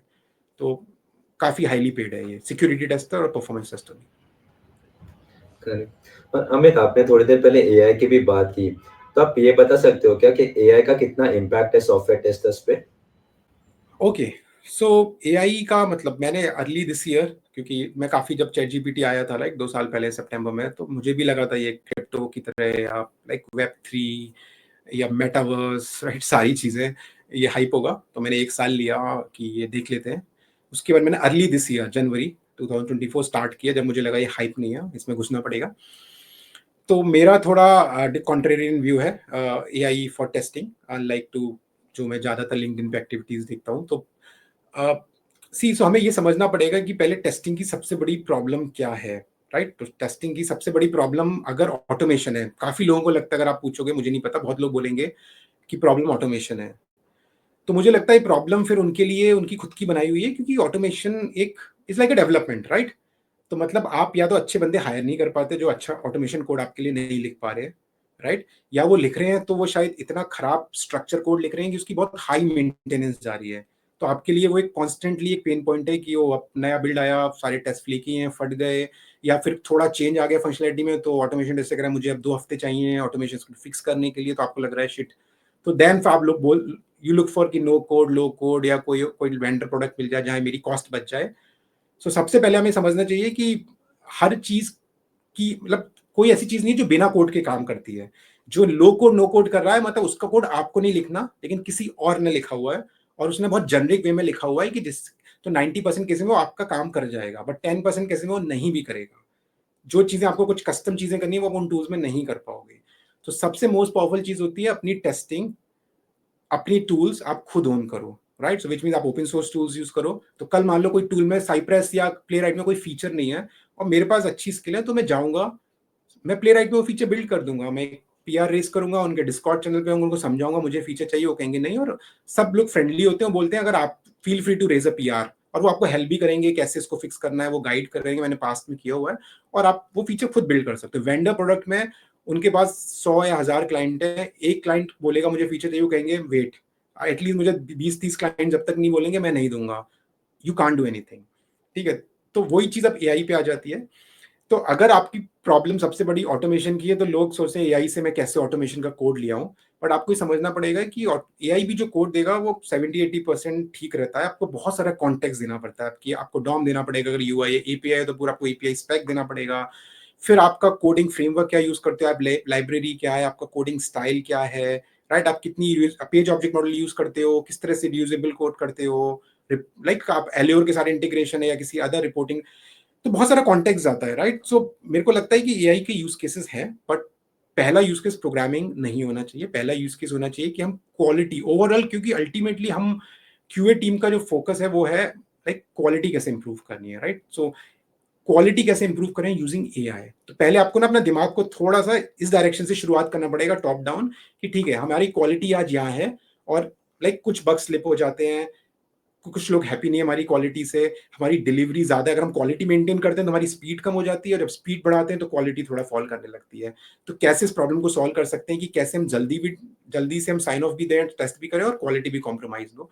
अब एआई को अप्रोच करते हैं कि वो कैसे हेल्प कर सकता है। तो जो मैंने पिछले 1 साल में जो टूल्स बनाए, मैं आपको कुछ एग्जांपल दूं तो मे बी लोगों को आइडिया लगेगा कि क्या-क्या चीजें आप एआई से यूज कर सकते हो। सो एआई से मैंने एक चैटबॉट बनाया जो आपके टेस्ट केसेस और आपके रिक्वायरमेंट्स को जानता है। तो लाइक जनरेटिव एआई में वर्ड में इसको रैग बोलते हैं, रिट्रीवल ऑगमेंटेड जनरेशन। तो इसका मतलब ये होता है कि आपके पास एक एआई मॉडल है, एआई मॉडल को आपके इन्फॉर्मेशन नहीं पता, राइट, वो ट्रेन नहीं हुआ आपके डेटा पे, वो एक जनरल प्रोप्राइटरी मॉडल है, बट उसको कैसे आपका डेटा इस पर ट्रेन करें। तो एक तरीका होता है कि हम आपके मॉडल को रिट्रेन कर दें अपने डेटा पे भी, वो बहुत कॉस्टली है, उसमें जीपीयू लगेगा, अच्छी खासी नॉलेज। तो जो रैग टेक्निक होती है वो कहता है कि आपका जो मॉडल है उसके ऊपर हम उसको इनरिच कर देंगे आपके डेटा से। सो विच मीन्स अगर हमने वो एक चैटबॉट बना लिया यूजिंग दिस रैग टेक्निक, और उसको आपके सारे रिक्वायरमेंट्स, आपके रिक्वायरमेंट्स वर्ड में हो सकते हैं, एक्सएमएल में, एक्सेल फाइल में, टेक्स्ट फाइल्स में, लेकिन उसको सारे रिक्वायरमेंट्स हमने बता दिए कि ये मेरा नॉलेज सोर्स है, सारे टेस्ट केस बता दिए, राइट। अब मान लो सोचो आप क्यूए हो और आपका एक को पायलट है, अब आप एक मान लो ऑथेंटिकेशन या एड टू कार्ट फीचर को कर रहे हो, राइट। अब आप टेस्ट केस डिजाइन कर रहे हो, अब आपको सबसे पहले जानना है एड टू कार्ट में अच्छा क्या क्या है, राइट। तो कई बार तो आप वापस रिक्वायरमेंट पे जाते हो, like product owners, product manager से बात करोगे, अब वो आप उसको पायलट पे जाओगे, आप बोलोगे okay tell me like in simple words add to cart feature है क्या, वो बता देगा। ओके अब मुझे थोड़ा और डिटेल में बताओ क्या है, राइट। फिर आपको क्वेश्चन होगा कि टेस्ट केस ये चाहिए कि कितने, कोई लिमिट तो होगी, कोई बंदा 1000 प्रोडक्ट किए जा रहा है, कोई तो लिमिट होगी, 50-20, तो इसका टेस्ट केस तो चाहिए, लेकिन अब वो लिमिट क्या है, अच्छा कहीं लिखी होगी, कॉन्फ़िगरेबल है, ओके आस्क दैट चैटबॉट, अच्छा ऐड टू कार्ट में कितने प्रोडक्ट ऐड कर सकते हो। तो वो अपने आप उस नॉलेज बताएगा कि हाँ एज पर मुझे एक डॉक्यूमेंट मिल गया है जहां पर लिखा हुआ है कि हमने लिमिट 100 प्रोडक्ट्स रखी है, 100 से ज्यादा ये मैसेज आता है, ठीक है मिल गया, राइट। तो मतलब ये छोटी चीजें बता रहा हूँ आपको, एक को पायलट आया जो बहुत यूजफुल होगा यूजर्स के लिए, कि आप रिक्वायरमेंट्स को एक्सप्लोर कर रहे हो, राइट, इन्वेस्टिगेटिवली आप एक्सप्लोर कर रहे हो कि क्या पॉसिबल है क्या नहीं है। प्लस वो आपके टेस्ट केस भी जानता है, तो आप ये बोल सकते हो कि क्या कोई मेरा ऐसा टेस्ट केस है जो ये एड टू कार्ट की लिमिट को चेक करता है, क्या कोई ऐसा टेस्ट केस है अगर मैं लाइक खाली कार्ट रख दूं और चेकआउट पे क्लिक करूं और वो मुझे ले जाए और वो मुझे कोई एरर नहीं देता कि there is no cart like why you are checking out. तो वो बता देगा कि हाँ एक रिक्वायरमेंट है बट कोई टेस्ट केस नहीं मिला मुझे इसके लिए। तो मतलब ये इतना ज्यादा आपका ना क्वालिटी को इम्प्रूव करेगा, क्योंकि अब आप बहुत, एक तो आप सारे रिक्वायरमेंट्स पूछ पाओगे, आपका प्रोडक्ट मैनेजर बिजी है तो आपकी मैंने बोला ना, आप आपकी क्यूरियोसिटी स्किल बन जाएगी, आपके पास एक मशीन है, आपकी क्यूरियोसिटी इज द लिमिट, आप कितने क्यूरियस है वो डिसाइड करेगा कि कितने आप टेस्ट केस लिख पाओगे एज केसेस के। और प्लस आप ट्रेसेबिलिटी कर पाओगे, क्योंकि आप पूछ रहे हो ये टेस्ट केस इसके लिए है तो वो बता देगा ये टेस्ट केस नहीं है, राइट। न्यू जॉइनर्स के लिए अच्छा होगा, आपको कोई फंक्शनलिटी समझ नहीं, आप पूरा समझ सकते हो। तो मेरा टारगेट है कि मैं इस टाइप के चीजों से अप्रोच करूंगा जिससे एकदम प्रोडक्टिविटी बूस्ट होगा। और सिर्फ टेस्टर नहीं, आपका कोई भी न्यू लाइक आपकी प्रोडक्शन सपोर्ट टीम है, आपका डेवऑप्स, जिसको जो समझना है रिक्वायरमेंट के बारे में हमारे टेस्ट केस में, anybody can ask anything about test cases. फिर नेक्स्ट स्टेज आ जाती है आपकी प्रोग्रामिंग की। सो प्रोग्रामिंग का मेरा मानना यह है कि एआई के दो यूज केसेस होंगे, एक लाइक 100% ऑटोनोमस, एक को पायलट। 100% ऑटोमेनस मीन्स एक टूल आ जाएगा, बहुत सारे टूल्स है कि आप बोलोगे कि ये मेरा टेस्ट केस है, इंग्लिश फॉर्म में, मैं गैरकिन फॉर्म में लिखा हुआ है कि हाँ गिवन, आप ये एपीआई पे जाओ, ये हिट करो, ये हेडर्स हैं, हिट करो पोस्ट कॉल, डेटा आएगा, एसर्ट करो, ये इसको आप ऑटोमेट कर दो और रन भी कर दो। तो वो यही क्या करेगी, ऑन द फ्लाई उसका कोड जनरेट करेगी और रन करेगी। तो इसमें क्या होगा कि आपका कॉस्ट लगेगी, आप हर बार रन करोगे क्योंकि वो एआई के पास जा रहा है, तो बहुत कॉस्टली होगा, हर बार आपके टोकन्स कंज्यूम होंगे, रन होगा। इसको बोलेंगे फुली ऑटोनोमस, कि आपका टेस्ट ऑटोमेशन, मतलब ऑटोमेशन टेस्ट से चाहिए ही नहीं, वो लूप से हट गया, आपको सिर्फ टेस्ट केस लिखना है, वो उसको ऑटोमेट करेगा और रन भी कर देगा। सो मैं इस अप्रोच का बहुत बड़ा फैन नहीं हूँ, क्योंकि आपको कोड नहीं मिल रहा एंड ऑफ डे। कल वो एआई मेल फंक्शन करने लग गई, वो एआई ने अपना प्राइस डबल कर लिया, तो आप फंस जाओगे, आप कहोगे अब मेरा तो सारी स्क्रिप्ट इसी एआई से रन होती थी, एआई ने अपना प्राइस डबल कर लिया, अब मेरे पास तो कुछ भी ऑटोमेशन नहीं है, अब या तो मुझे कोई दूसरी एआई ढूंढनी पड़ेगी या इन्हीं को डबल पैसे देने होंगे। और आपने कोई अपनी टीम पे भी वर्क नहीं किया, क्योंकि आपने ऑटोमेशन टीम हायर ही नहीं की, कुछ नहीं किया। मेरा मानना है आपको ऑटोमेशन टीम होनी चाहिए और आपको एज अ को पायलट एआई को यूज करना चाहिए। तो अगर मैं एग्जांपल लेता हूँ, मैं प्ले राइट टेस्टर हूँ, मेजोरिटी या यूआई टेस्टर हूँ, मेरा मेजोरिटी टाइम होता है, आप वेबसाइट पे जाते हो, राइट क्लिक करते हो डॉम में, आप समझते हो डॉम, फिर आप कोई लोकेटर बनाते हो, फिर आप देखते हो अच्छा इज विजिबल ट्रू करना है, अच्छा इज नॉट विजिबल ट्रू करना है, कोई टेक्स्ट ब्लिंक कर रहा है, कोई ड्रैग ड्रॉप है, कोई ड्रॉप डाउन वैल्यूज है, राइट, आपका ऑटो कंप्लीट है, इसको मैं कैसे करूंगा ड्रॉप डाउन, उसको स्क्रॉल कैसे करूंगा, मतलब डे टू डे यही स्ट्रगल होता है। एक बार आपका फ्रेमवर्क बन गया, पेज ऑब्जेक्ट मॉडल, रिपोर्टिंग हो गई, किसी भी ऑटोमेशन का यही डे टू डे स्ट्रगल है। और जो कई बार मुंडेन लगने लगता है कि क्या बोरिंग है, फिर राइट क्लिक, फिर डॉम को समझो, फिर डालो, फिर रन करके देखो, फिर ठीक है। तो मुझे लगता है को पायलट होना चाहिए जो आप उसको बोलो कि ठीक है, आप फ्रेमवर्क आप ओन कर रहे हो, आप सब कुछ कर रहे हो, बट हाँ ठीक है, ये इसमें कोई स्किल नहीं है, रिपीटेबल टास्क, एक डॉम को जाना है, उसमें से निकालना है, इसको मैं ऑफलोड कर दूं एआई पे। तो मैं एआई को बोलूंगा, तो अभी मैं I am working on a Chrome plugin जो मैं ओपन सोर्स करूंगा बहुत जल्दी। तो जैसे आप सोचे क्रोम प्लगइन है आपके पास, आपने अपनी वेबसाइट खोली हुई कॉम्प्लेक्स पेज, अब आपने क्रोम एक्सटेंशन पे क्लिक किया और वहां आपने एक प्रॉम्प्ट लिखा कि इस पेज पे एक ग्रिड है, उसमें इतने कॉलम्स हैं, उसमें डेटा है, मुझे प्ले राइट कोड दे दो कि टू एसर्ट कि इस ग्रिड में, इस कॉलम में ये डेटा है या नहीं। ठीक है, वो आप कर लोगे, कोई बहुत बड़ी चीज नहीं, आपको जाना है, टेबल है, टी डी टी आर, आपको कुछ जनरल निकालना पड़ेगा, राइट, आप कर लोगे, सिंपल जावास्क्रिप्ट है, टाइपस्क्रिप्ट कोड होगा, वो आपको एज इट इज कोड देगा, आप लो, चिपकाओ, देखो, रन, आगे बढ़ो। तो दिमाग अपना वहां यूज करो जो बहुत कॉम्प्लेक्स आएगा, जो एआई भी नहीं बता पा रहा, आपको समझ नहीं आ रहा है कि क्रॉस ब्राउजर मुझे टेस्टिंग करनी है, राइट, या मुझे कुछ और करना है, नेटवर्क इंटरसेप्ट करके मुझे कुछ और चीजें करनी है, राइट, मुझे जियो लोकेशन मॉक करनी है। लेकिन जो रिपीटेबल चीज है वो आप एआई को अपलोड करो जिससे आपकी प्रोडक्टिविटी बूस्ट हो। तो जो वेबसाइट का जो मतलब ना 100 टेस्ट केसेस मान लो एक बंदा 2 हफ्ते में कर पाता था, विद दिस प्लगइन हो सकता है वो 4 दिन में कर देगा, सीधे प्रोडक्टिविटी बूस्ट हो गई। तो मतलब इस अप्रोच का मैं ज्यादा बड़ा फैन हूँ कि जहां एआई एज अ, जो पहला यूज केस बताया कि जो एक चैटबॉट जो आपके पूरा नॉलेज बेस से आपको आंसर दे सकता है, आंसर इंजन, और दूसरा ये कि एज अ को पायलट आपके आपके जो भी डे टू डे ऑटोमेशन के टास्क हैं उसमें जो सिंपल टास्क है, रिपीटेबल टास्क है, जो आपको लगता है एरर प्रोन है, आप गलती कर सकते हो, वो एआई को दे देना और वो आपको बस कोड चर्न आउट करके देगा, आप बस इंटीग्रेट करो, रन करो। और इस प्रोसेस में क्या हुआ, आपका एक बार एआई की कॉस्ट लगी, जब उस प्लगइन ने वो डेटा दिया, अब आपके वो फ्रेमवर्क में आ चुका है कोड, वेब टेबल का कोई कॉस्ट नहीं है, एज इट इज है, कोई नया डेवलपर आएगा वो उस कोड को समझ लेगा, कोई एआई नहीं है, दे कैन कंटिन्यू बिल्डिंग, लेकिन वो एआई कंपनी डाई भी हो गई, आपके पास सारे रिसोर्सेज हैं अपने, तो कोई नेगेटिव साइड नहीं है इस अप्रोच का।